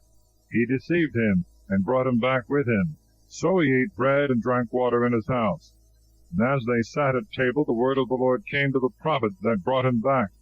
And he cried out to the man of God who came out of Judah, saying, Thus saith the Lord, because thou hast not been obedient to the Lord, and hast not kept the commandment which the Lord thy God commanded thee, and hast returned and eaten bread and drunk water in the place wherein he commanded thee that thou shouldst not eat bread nor drink water, thy dead body shall not be brought into the sepulchre of thy fathers. And when he had eaten and drunk, he saddled his ass for the prophet whom he had brought back. And when he was gone, a lion found him in the way, and killed him, as his body was cast in the way. And the ass stood by him, and the lion stood by the dead body. And behold, men passing by saw the dead body cast in the way, and the lion standing by the body. And they came and told it in the city, wherein that old prophet dwelt. And when that prophet, who had brought him back out of the way, heard of it, he said, It is the man of God that was disobedient to the mouth of the Lord, and the Lord hath delivered him to the lion, and he hath torn him, and killed him according to the word of the Lord which he spoke to him. And he said to his sons, Saddle me an ass. And when they had saddled it, and he was gone, he found the dead body cast in the way, and the ass and the lion standing by the carcass. The lion had not eaten of the dead body, nor hurt the ass. And the prophet took up the body of the man of God, and laid it upon the ass. Going back, brought it into the city of the old prophet to mourn for him. And he laid his dead body in his own sepulchre. And they mourned over him, saying, Alas, alas, my brother. And when they had mourned over him, he said to his sons, When I am dead, bury me in the sepulchre wherein the man of God is buried. Lay my bones beside his bones. Assuredly, word shall come to pass, which he hath foretold in the word of the Lord against the altar that is in Bethel, and against all the temples of the high places that are in the cities of Samaria. After these words Jeroboam came not back from his wicked way, but on the contrary he made of the meanest of the people priests of the high places. Whosoever would, he filled his hand, and he was made a priest of the high places. And for this cause did the house of Jeroboam sin, and was cut off and destroyed from the face of the earth. Chapter 14. Ahias prophesieth the destruction of the family of Jeroboam. He dieth, and is succeeded by his son Nadab. The king of Egypt taketh and pillageth Jerusalem. Rehoboam dieth, and his son Abiam succeedeth.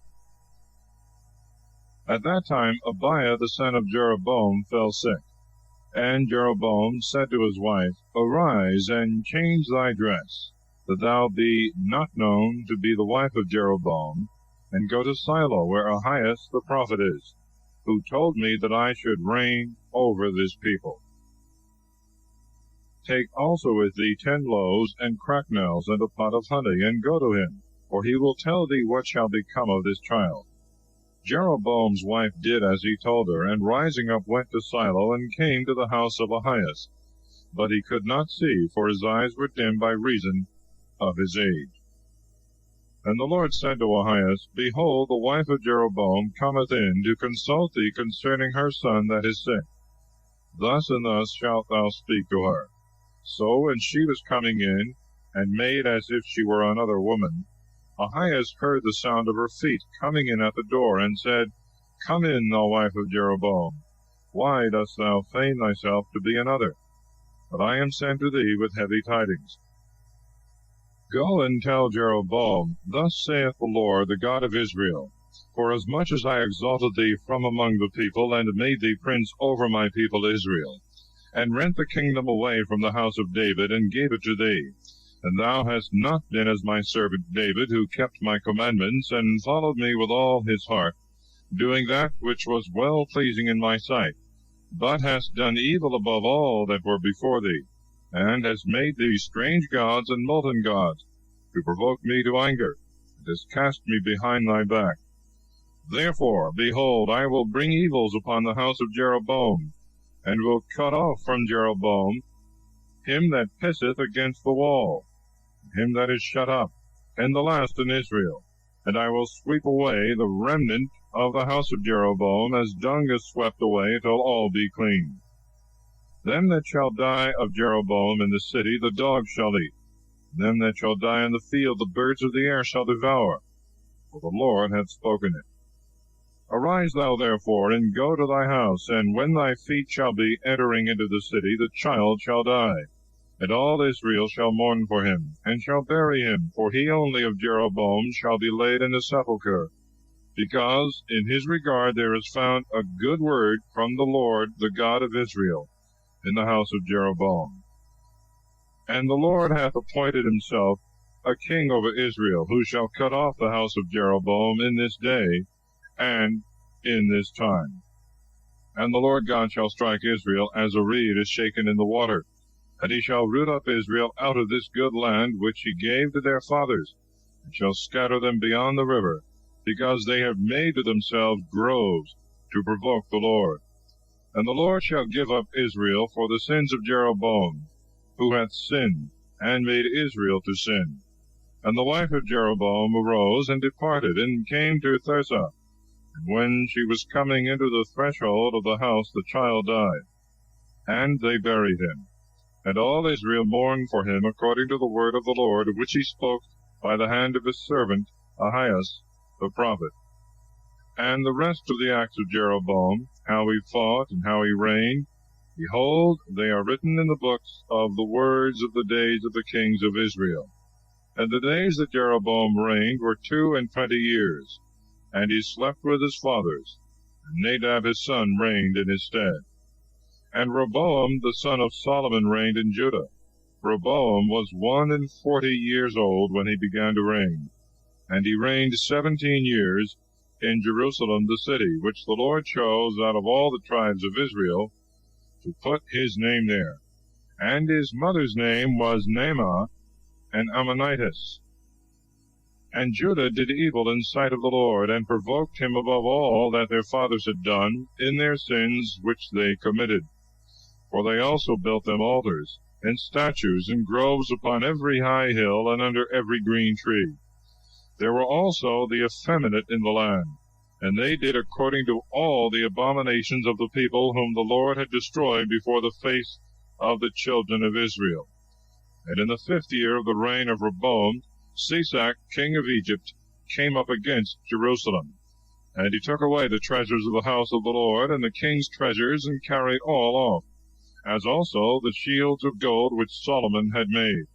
And Rehoboam made shields of brass instead of them, and delivered them into the hand of the captains of the shield-bearers, and of them that kept watch before the gate of the house. And when the king went into the house of the Lord, they whose office it was to go before him carried them, and afterwards they brought them back to the armory of the shield-bearers. Now the rest of the acts of Rehoboam, and all that he did, behold, they are written in the book of the words of the days of the kings of Judah. And there was war between Rehoboam and Jeroboam always. And Rehoboam slept with his fathers, and was buried with them in the city of David. And his mother's name was Naamah, an Ammonitess, and Abiam his son reigned in his stead. Chapter 15. The acts of Abiam and of Asa, kings of Judah, and of Nadab and Baasa, kings of Israel. Now in the 18th year of the reign of Jeroboam, the son of Nebat, Abiam reigned over Judah.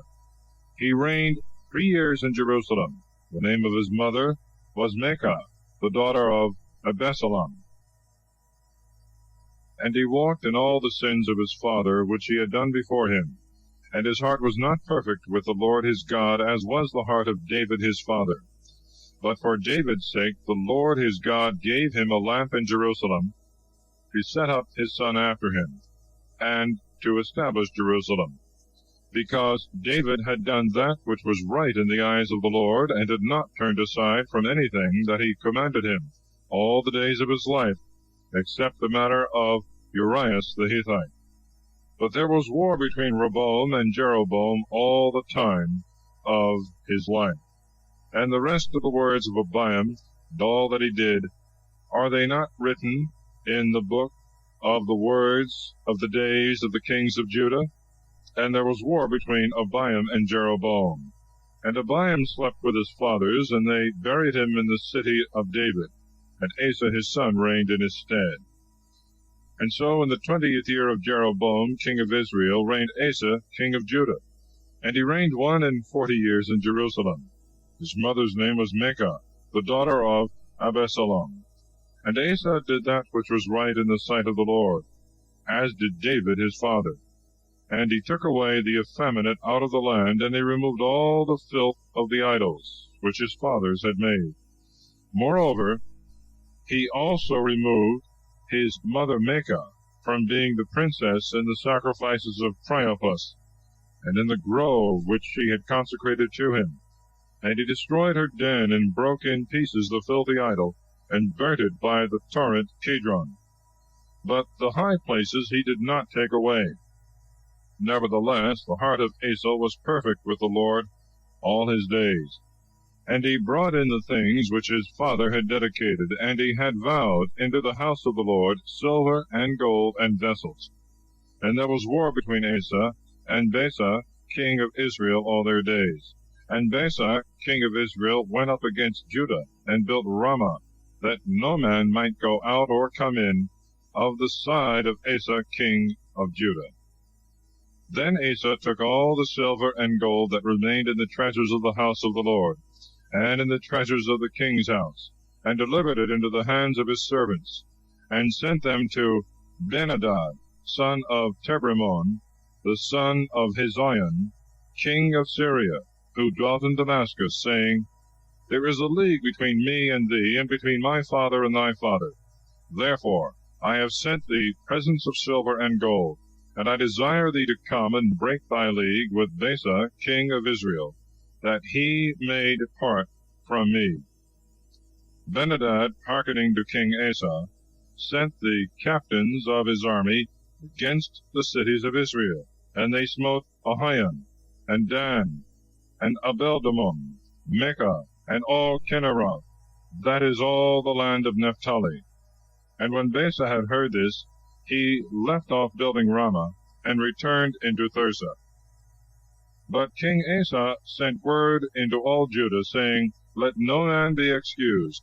And they took away the stones from Ramah, and the timber thereof wherewith Baasa had been building. And with them King Asa built Gibeah of Benjamin, and Maspah. But the rest of all the acts of Asa, and all his strength, and all that he did, and the cities that he built, are they not written in the book of the words of the days of the kings of Judah? But in the time of his old age he was diseased in his feet. And he slept with his fathers, and was buried with them in the city of David his father. And Joshaphat his son reigned in his place. But Nadab the son of Jeroboam reigned over Israel the 2nd year of Asa king of Judah, and he reigned over Israel 2 years. And he did evil in the sight of the Lord, and walked in the ways of his father, and in his sins, wherewith he made Israel to sin. And Baasa the son of Ahias of the house of Issachar conspired against him, and slew him in Gibbethon, which is a city of the Philistines, for Nadab and all Israel besieged Gibbethon. So Baasa slew him in the 3rd year of Asa king of Judah, and reigned in his place. And when he was king, he cut off all the house of Jeroboam. He left not so much as one soul of his seed, till he had utterly destroyed him, according to the word of the Lord, which he had spoken in the hand of Ahias the Silonite, because of the sin of Jeroboam, which he had sinned, and wherewith he had made Israel to sin, and for the offense wherewith he provoked the Lord, the God of Israel. But the rest of the acts of Nadab, and all that he did, are they not written in the book of the words of the days of the kings of Israel? And there was war between Asa and Baasa, the king of Israel, all their days. The 3rd year of Asa king of Judah, Baasa, the son of Ahias, reigned over all Israel in Thirsa 24 years. And he did evil before the Lord, and walked in the ways of Jeroboam, and in his sins, wherewith he made Israel to sin. Chapter 16. Jehu prophesieth against Baasa. His son Elah is slain, and all his family destroyed by Zomri, of the reign of Omri, father of Achab.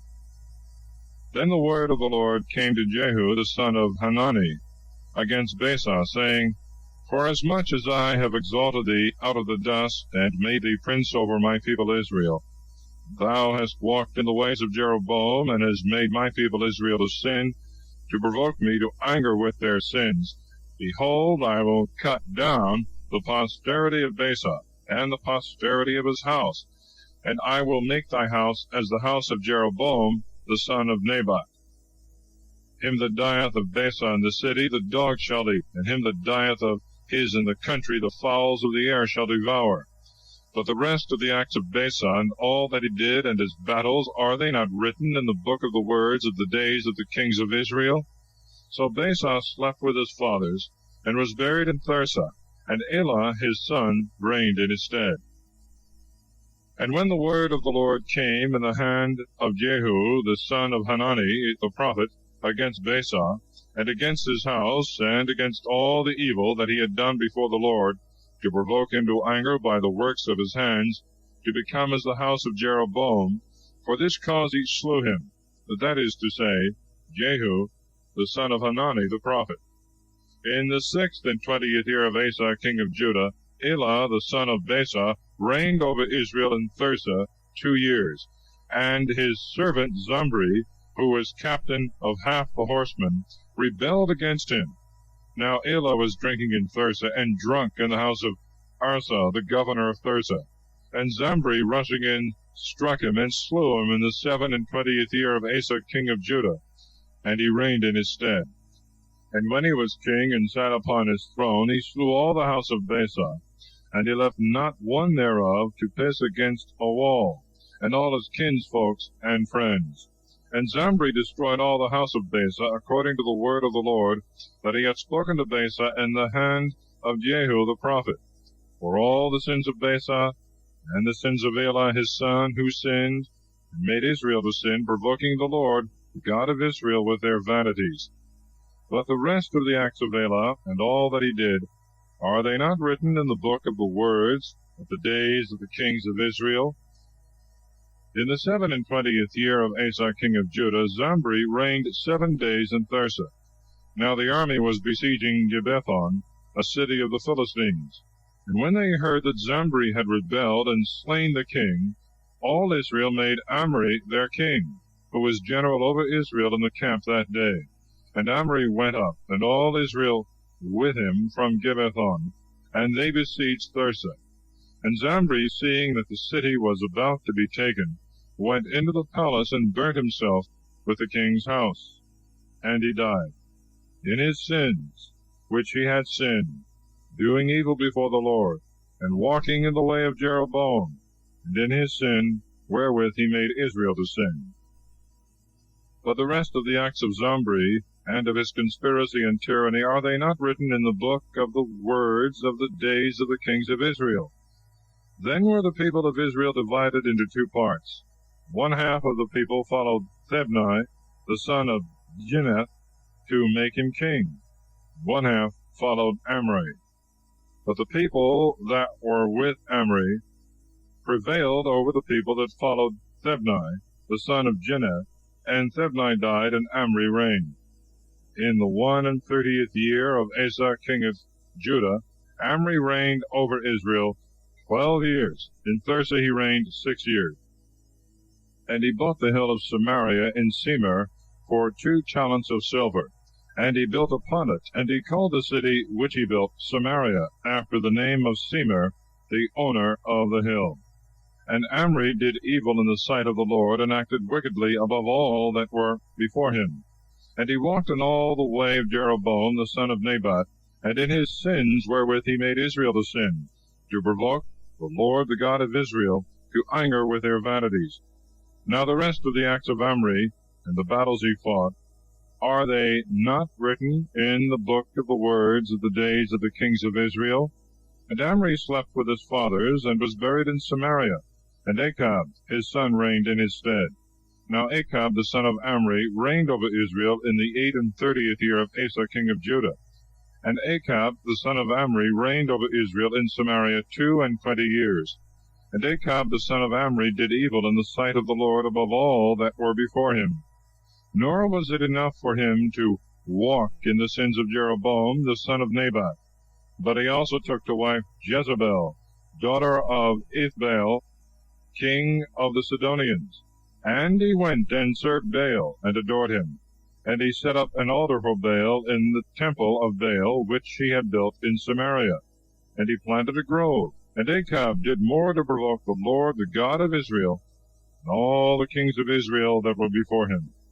In his days, Hiel of Bethel built Jericho.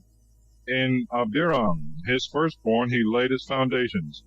And in his youngest son, Segub, he set up the gates thereof, according to the word of the Lord, which he spoke in the hand of Joshua, the son of Nun. Chapter 17. Elias shutteth up the heaven from raining. He is fed by ravens, and afterwards by a widow of Sarepta. He raiseth the widow's son to life. And Elias the Thisbite of the inhabitants of Gilad said to Achab, As the Lord liveth, the God of Israel, in whose sight I stand, there shall not be dew nor rain these years, but according to the words of my mouth. And the word of the Lord came to him, saying, Get thee hence, and go towards the east, and hide thyself by the torrent of Cherith, which is over against the Jordan. There thou shalt drink of the torrent, and I have commanded the ravens to feed thee there. So he went and did according to the word of the Lord.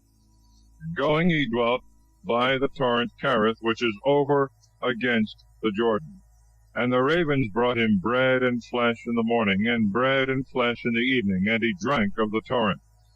But after some time the torrent was dried up, for it had not rained upon the earth. Then the word of the Lord came to him, saying, Arise, and go to Sarepta of the Sidonians, and dwell there, for I have commanded a widow woman there to feed thee. He arose and went to Sarepta, and when he was come to the gate of the city, he saw the widow woman gathering sticks. And he called her and said to her, Give me a little water in a vessel, that I may drink. And when she was going to fetch it, he called after her, saying, Bring me also, I beseech thee, a morsel of bread in thy hand. And she answered, As the Lord thy God liveth, I have no bread, but only a handful of meal in a pot, and a little oil in a cruse. Behold, I am gathering 2 sticks, that I may go in and dress it, for me and my son, that we may eat it and die. And Elias said to her, Fear not, but go and do as thou hast said. But first make for me of the same meal a little hearth cake, and bring it to me, and after make for thyself and thy son. For thus saith the Lord the God of Israel, Pot of meal shall not waste, nor the cruse of oil be diminished, until the day wherein the Lord will give rain upon the face of the earth. She went and did according to the word of Elias. And he ate, and she and her house. And from that day the pot of meal wasted not, and the cruse of oil was not diminished, according to the word of the Lord, which he spoke in the hand of Elias. And it came to pass after this, that the son of the woman, the mistress of the house, fell sick, and the sickness was very grievous, so that there was no breath left in him. And she said to Elias, What have I to do with thee, thou man of God? Art thou come to me that my iniquities should be remembered, and that thou shouldst kill my son? And Elias said to her, Give me thy son. And he took him out of her bosom, and carried him into the upper chamber where he abode, and laid him upon his own bed.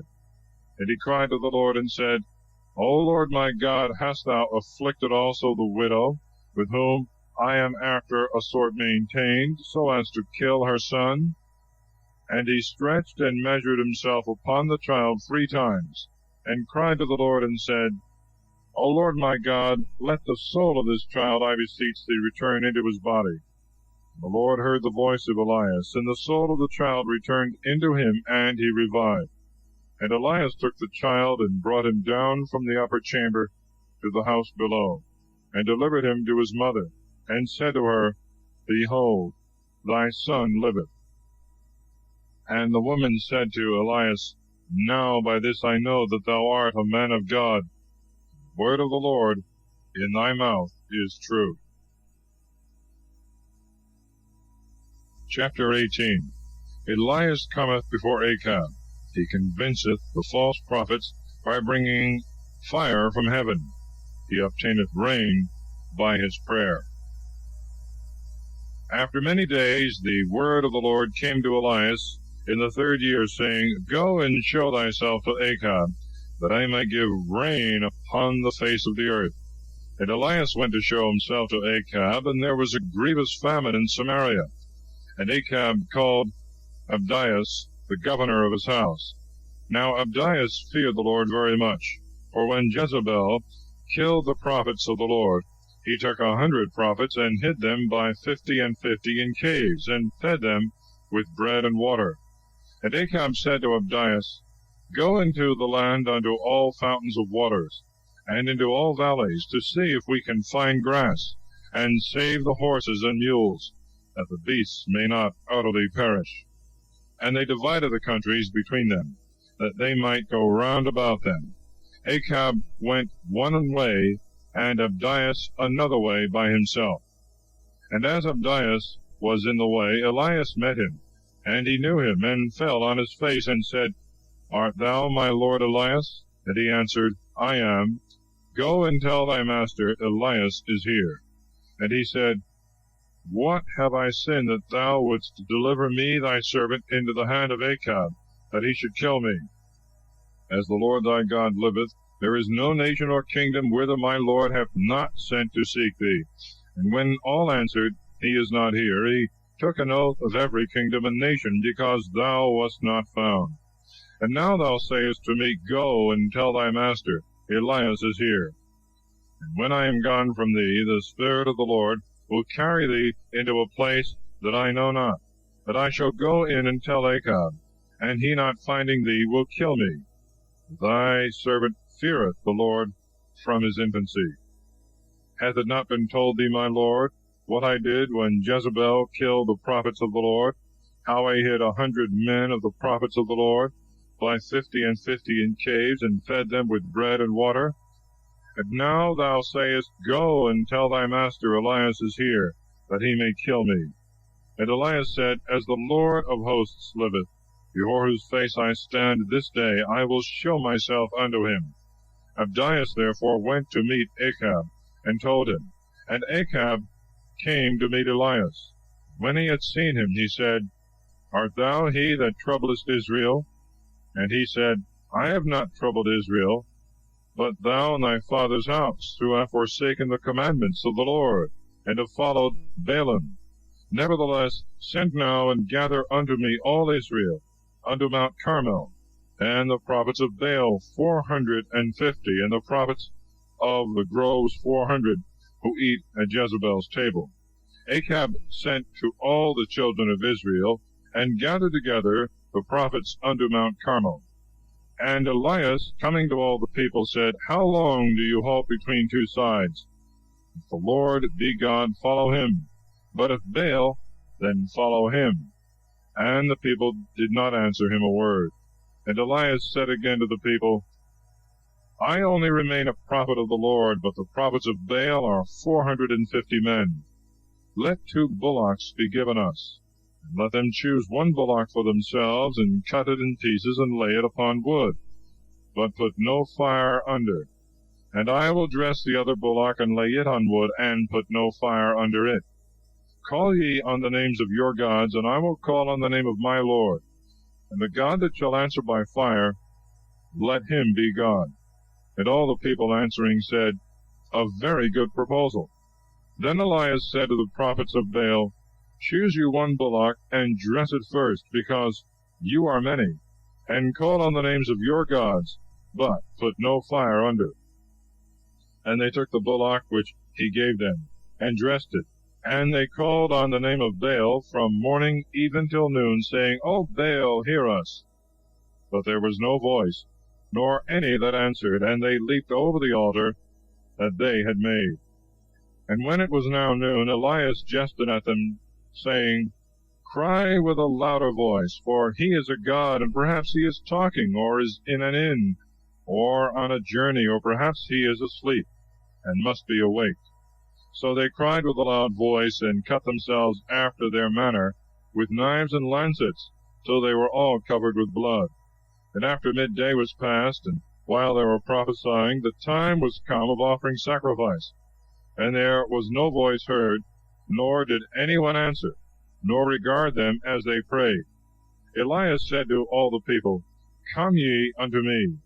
And the people coming near unto him, he repaired the altar of the Lord that was broken down. And he took 12 stones, according to the number of the tribes of the sons of Jacob, to whom the word of the Lord came, saying, Israel shall be thy name. And he built with the stones an altar to the name of the Lord, and he made a trench for water of the breadth of 2 furrows round about the altar. And he laid the wood in order, and cut the bullock in pieces, and laid it upon the wood. And he said, Fill 4 buckets with water, and pour it upon the burnt offering, and upon the wood. And again he said, Do the same the second time. And when they had done it the second time, he said, Do the same also the third time. And they did so the third time. And the water run round about the altar, and the trench was filled with water. And when it was now time to offer the holocaust, Elias the prophet came near and said, O Lord God of Abraham and Isaac and Israel, show this day that thou art the God of Israel, and I thy servant, and that according to thy commandment I have done all these things. Hear me, O Lord, hear me, that this people may learn that thou art the Lord God, and that thou hast turned their heart again. Then the fire of the Lord fell and consumed the holocaust, and the wood, and the stones, and the dust, and licked up the water that was in the trench. And when all the people saw this, they fell on their faces, and they said, The Lord, he is God, the Lord, he is God. And Elias said to them, Take the prophets of Baal, and let not one of them escape. When they had taken them, Elias brought them down to the torrent Kishon, and killed them there.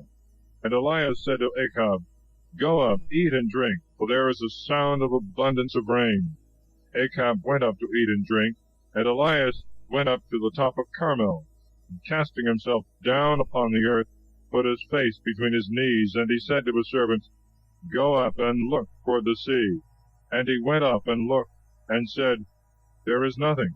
And again he said to him, Return 7 times.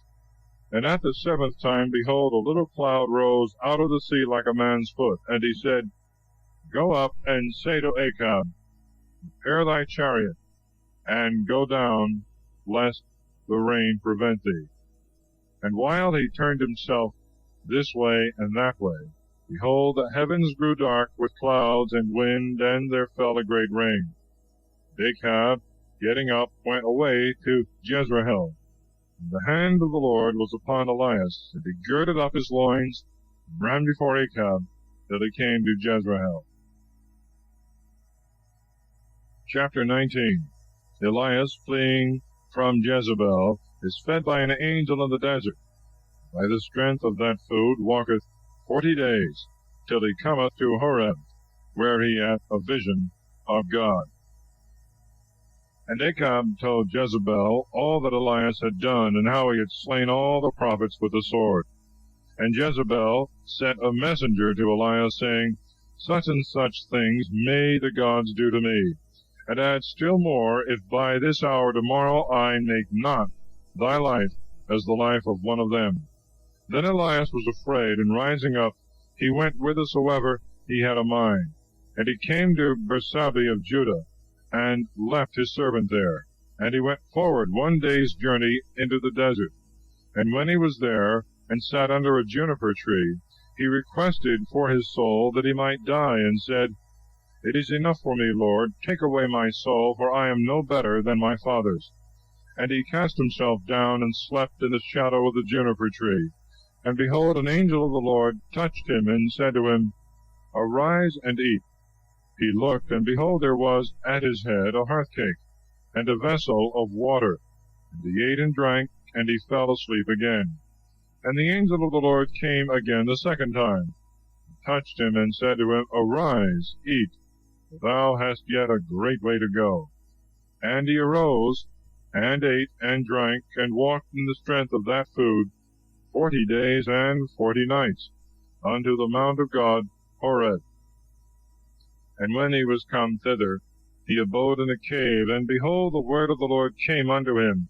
And he said to him, What dost thou here, Elias? And he answered, With zeal have I been zealous for the Lord God of hosts, for the children of Israel have forsaken thy covenant.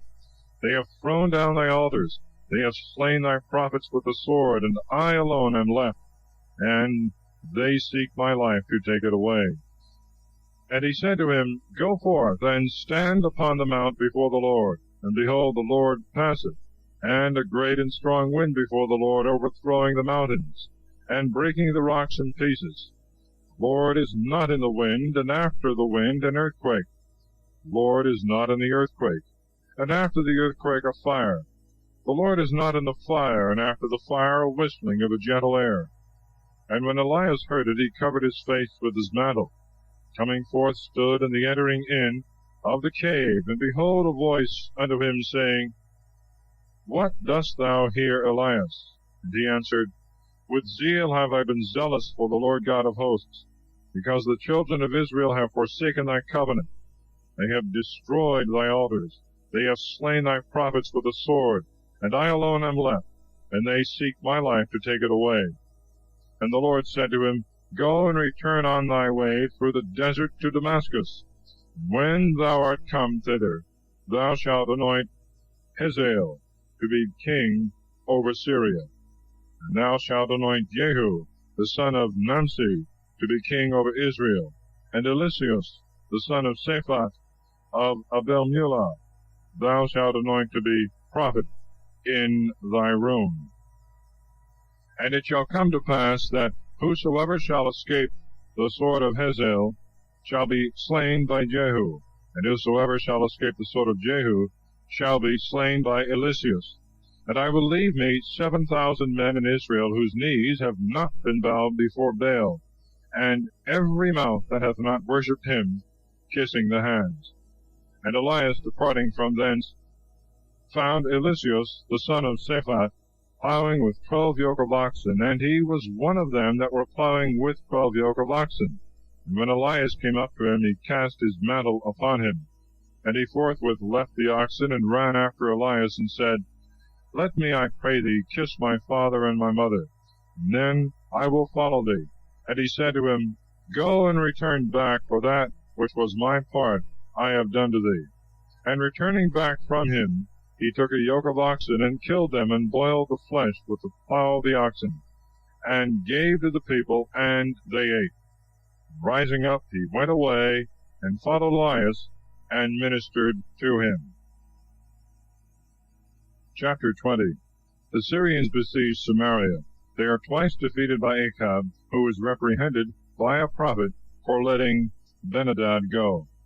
And Ben-hadad, king of Syria, gathered together all his host, and there were 32 kings with him, and horses and chariots, and going up, he fought against Samaria and besieged it.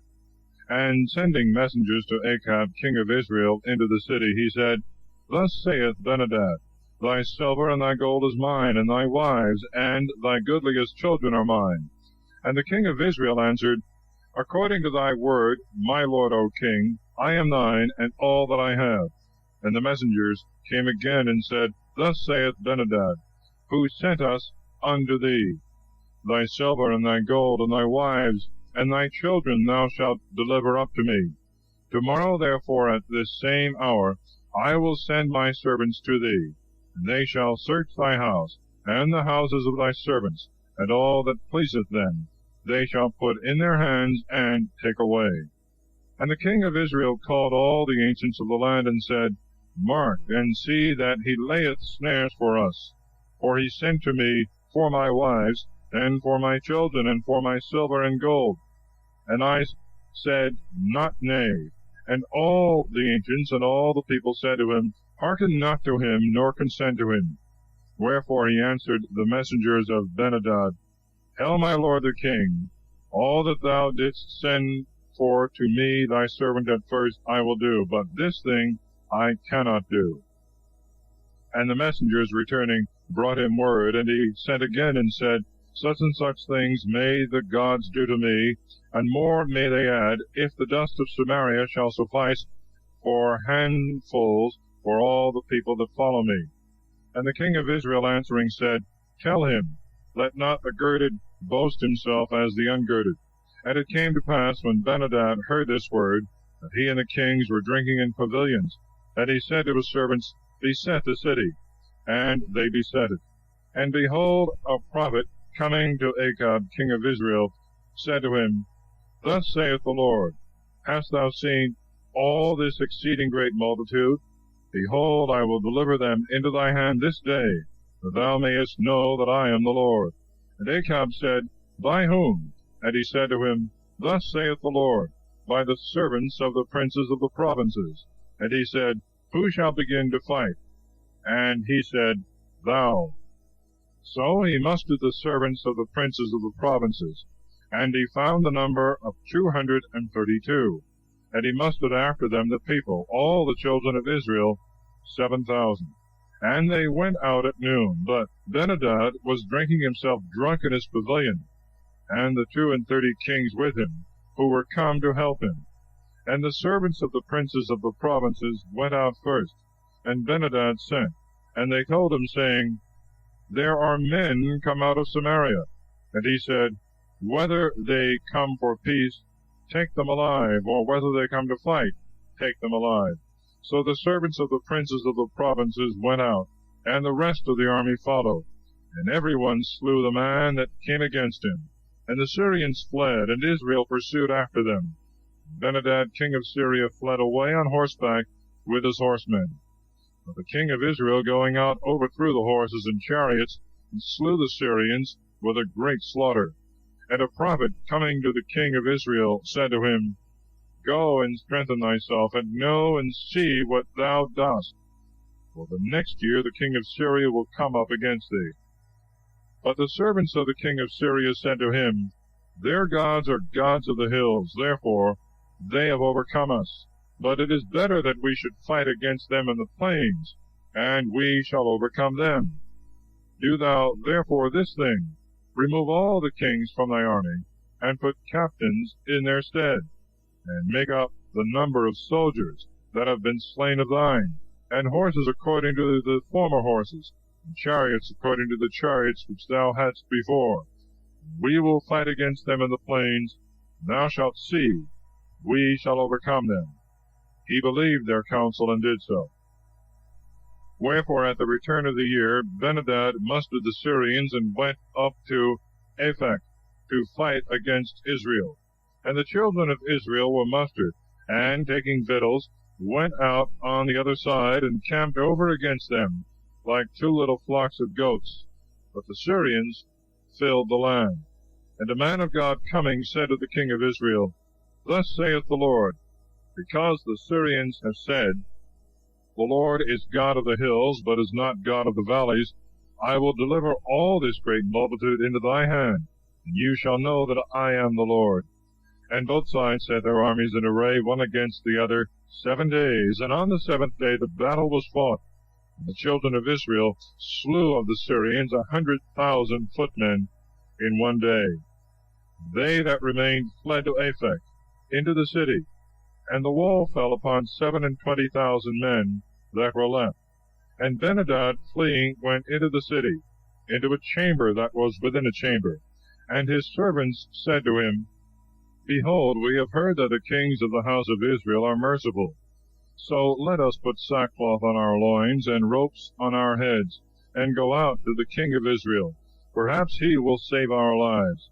So they girded sackcloth on their loins, and put ropes on their heads, and came to the king of Israel, and said to him, Thy servant Benhadad saith, I beseech thee, let me have my life. And he said, If he be yet alive, he is my brother. The men took this for a sign, and in haste caught the word out of his mouth, and said, Thy brother Benhadad. And he said to them, Go and bring him to me. Then Benhadad came out to him, and he lifted him up into his chariot. And he said to him, The cities which my father took from thy father I will restore, and do thou make thee streets in Damascus, as my father made in Samaria. And having made a league, I will depart from thee. So he made a league with him, and let him go. Then a certain man of the sons of the prophets said to his companion in the word of the Lord, Strike me. But he would not strike. Then he said to him, Because thou wouldst not hearken to the word of the Lord, behold, thou shalt depart from me, and a lion shall slay thee. And when he was gone a little from him, a lion found him, and slew him. Then he found another man, and said to him, Strike me. And he struck him, and wounded him. So the prophet went, and met the king in the way, and disguised himself by sprinkling dust on his face and his eyes. And as the king passed by, he cried to the king, and said, Thy servant went out to fight hand to hand, and when a certain man was run away, one brought him to me, and said, Keep this man, and if he shall slip away, thy life shall be for his life, or thou shalt pay a talent of silver. And whilst I in a hurry turned this way and that, on a sudden he was not to be seen. The king of Israel said to him, This is thy judgment, which thyself hast decreed. But he forthwith wiped off the dust from his face. The king of Israel knew him, that he was one of the prophets. And he said to him, Thus saith the Lord, Because thou hast let go out of thy hand a man worthy of death, thy life shall be for his life, and thy people for his people. And the king of Israel returned to his house, sliding to hear, and raging came into Samaria. Chapter 21. Naboth, for denying his vineyard to King Achab, is by Jezebel's commandment falsely accused and stoned to death, for which crime Elias denounceth to Achab the judgments of God. Upon his humbling himself, the sentence is mitigated. And after these things, Naboth the Jezreelite, who was in Jezreel, had at that time a vineyard near the palace of Achab, king of Samaria. And Achab spoke to Naboth, saying, Give me thy vineyard, that I may make me a garden of herbs, because it is nigh and adjoining to my house, and I will give thee for it a better vineyard. Or if thou think it more convenient for thee, I will give thee the worth of it in money. Naboth answered him, The Lord be merciful to me, and not let me give thee the inheritance of my fathers. And Achab came into his house angry and fretting because of the word that Naboth the Jezreelite had spoken to him, saying, I will not give thee the inheritance of my fathers. And casting himself upon his bed, he turned away his face to the wall, and would eat no bread. And Jezebel his wife went in to him, and said to him, What is the matter that thy soul is so grieved, and why eatest thou no bread? And he answered her, I spoke to Naboth the Jezreelite, and said to him, Give me thy vineyard, and take money for it, or, if it please thee, I will give thee a better vineyard for it. And he said, I will not give thee my vineyard. Then Jezebel his wife said to him, Thou art of great authority indeed, and governest well the kingdom of Israel. Arise and eat bread, and be of good cheer. I will give thee the vineyard of Naboth the Jezreelite. So she wrote letters in Achab's name, and sealed them with his ring, and sent them to the ancients and the chief men that were in his city, and that dwelt with Naboth. And this was the tenor of the letters: Proclaim a fast, and make Naboth sit among the chief of the people, and suborn 2 men, sons of Belial, against him, and let them bear false witness, that he hath blasphemed God and the king, and then carry him out, and stone him, and so let him die. And the men of his city, the ancients and nobles that dwelt with him in the city, did as Jezebel had commanded them, and as it was written in the letters which she had sent to them. They proclaimed a fast, and made Naboth sit among the chief of the people. And bringing 2 men, sons of the devil, they made them sit against him. And they, like men of the devil, bore witness against him before the people, saying, Naboth hath blasphemed God and the king. Wherefore they brought him forth without the city, and stoned him to death. And they sent to Jezebel, saying, Naboth is stoned, and is dead. And it came to pass, when Jezebel heard that Naboth was stoned and dead, that she said to Achab, Arise, and take possession of the vineyard of Naboth the Jezreelite, who would not agree with thee, and give it thee for money, for Naboth is not alive, but dead. And when Achab heard this, to wit, that Naboth was dead, he arose, and went down to the vineyard of Naboth the Jezreelite, to take possession of it. And the word of the Lord came to Elias the Thisbite, saying, Arise, and go down to meet Achab, king of Israel, who is in Samaria. Behold, he is going down to the vineyard of Naboth, to take possession of it. And thou shalt speak to him, saying, Thus saith the Lord, Thou hast slain, moreover also thou hast taken possession. But after these words thou shalt add, Thus saith the Lord, In this place, wherein the dogs have licked the blood of Naboth, they shall lick thy blood also. And Achab said to Elias, Hast thou found me thy enemy? He said, I have found thee, because thou art sold to do evil in the sight of the Lord. Behold, I will bring evil upon thee, and I will cut down thy posterity, and I will kill of Achab him that pisseth against the wall, and him that is shut up, and the last in Israel. And I will make thy house like the house of Jeroboam the son of Nebat, and like the house of Baasah the son of Ahias, for what thou hast done to provoke me to anger, and for making Israel to sin. And of Jezebel also the Lord spoke, saying, The dogs shall eat Jezebel in the field of Jezreel. If Achab die in the city, the dogs shall eat him. But if he die in the field, the birds of the air shall eat him. Now there was not such another as Achab, who was sold to do evil in the sight of the Lord, for his wife Jezebel set him on, and he became abominable, insomuch that he followed the idols which the Amorites had made, whom the Lord destroyed before the face of the children of Israel. And when Achab had heard these words, he rent his garments, and put haircloth upon his flesh, and fasted, and slept in sackcloth, and walked with his head cast down. And the word of the Lord came to Elias the Thisbite, saying, Hast thou not seen Achab humbled before me? Therefore, because he hath humbled himself for thy sake, I will not bring the evil in his days, but in his son's days will I bring the evil upon his house. Chapter 22. Achab, believing his false prophets rather than Micaias, is slain in Ramoth-Gilead. Ochazias succeeded him. Good King Jehoshaphat dieth, and his son Joram succeeded him. And there passed 3 years without war between Syria and Israel. And in the 3rd year Jehoshaphat king of Judah came down to the king of Israel.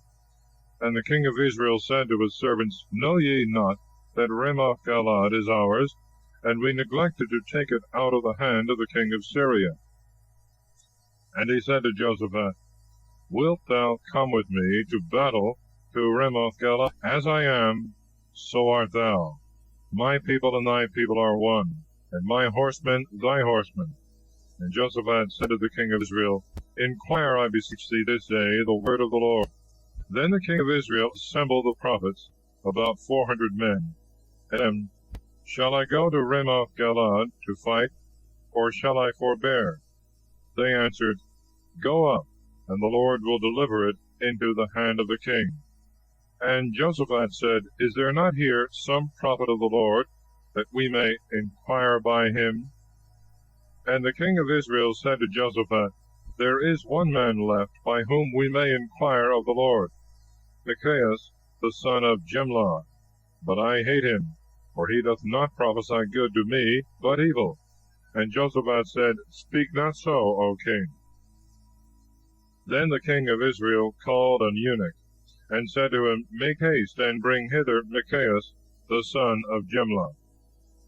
Then the king of Israel and Jehoshaphat king of Judah sat each on his throne, clothed with royal robes, in a court by the entrance of the gate of Samaria, and all the prophets prophesied before them. And Sedecius, the son of Kenana, made himself horns of iron, and said, Thus saith the Lord, With these shalt thou push Syria, till thou destroy it.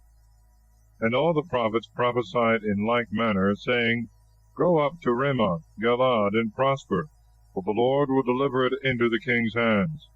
And the messenger that went to call Micaias spoke to him, saying, Behold, the words of the prophets with one mouth declare good things to the king. Let thy words therefore be like to theirs, and speak that which is good. But Micaias said to him, As the Lord liveth, whatsoever the Lord shall say to me, that will I speak. So he came to the king, and the king said to him, Micaias, shall we go to Ramoth-Gilead to battle, or shall we forbear? He answered him, Go up and prosper, and the Lord shall deliver it into the king's hands. But the king said to him, I adjure thee again and again, that thou tell me nothing, that which is true in the name of the Lord. And he said, I saw all Israel scattered upon the hills, like sheep that have no shepherd. And the Lord said, These have no master. Let every man of them return to his house in peace. Then the king of Israel said to Jehoshaphat, Did I not tell thee that he prophesieth no good to me, but always evil? And he added and said, Hear thou therefore the word of the Lord. I saw the Lord sitting on his throne, and all the army of heaven standing by him, on the right hand and on the left. And the Lord said, Who shall deceive Achab, king of Israel, that he may go up and fall at Ramoth-Gilead? And one spoke words of this manner, and another otherwise.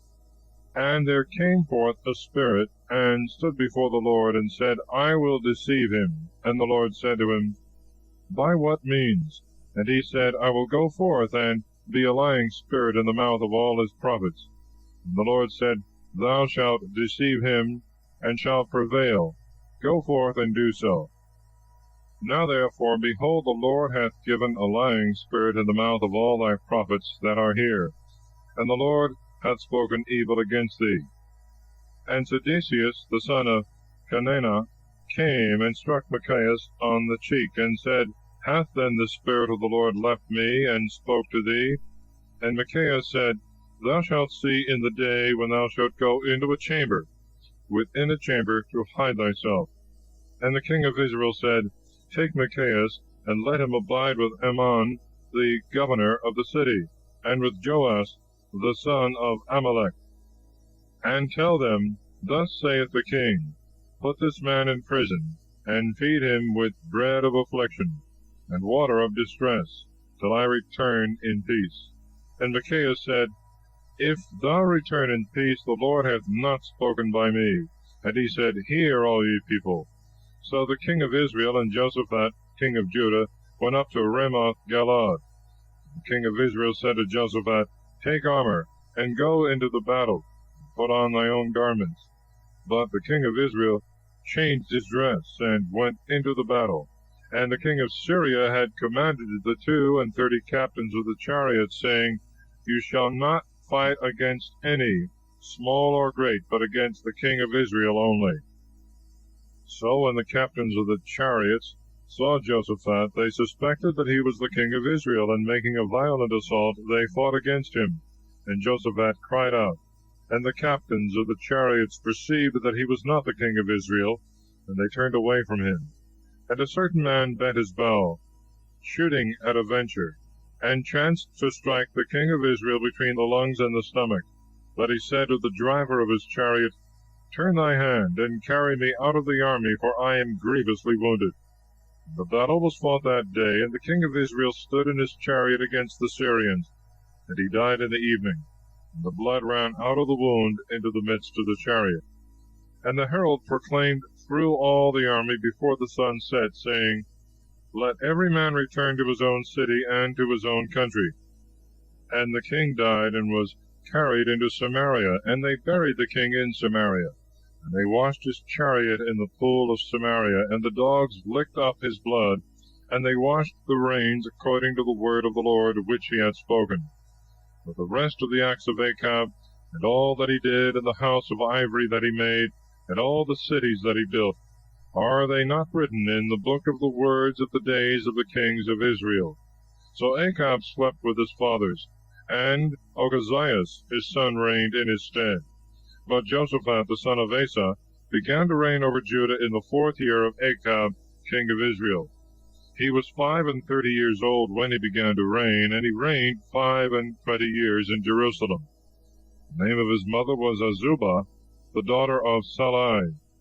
And he walked in all the way of Asa his father, and he declined not from it, and he did that which was right in the sight of the Lord. Nevertheless, he took not away the high places, for as yet the people offered sacrifices and burnt incense in the high places. Jehoshaphat had peace with the king of Israel. But the rest of the acts of Jehoshaphat, and his works which he did, and his battles, are they not written in the book of the words of the days of the kings of Judah? And the remnant also of the effeminate, who remained in the days of Asa his father, he took out of the land. And there was then no king appointed in Edom. But King Jehoshaphat made navies on the sea to sail into Ophir for gold, but they could not go, for the ships were broken in Asion-Gaber.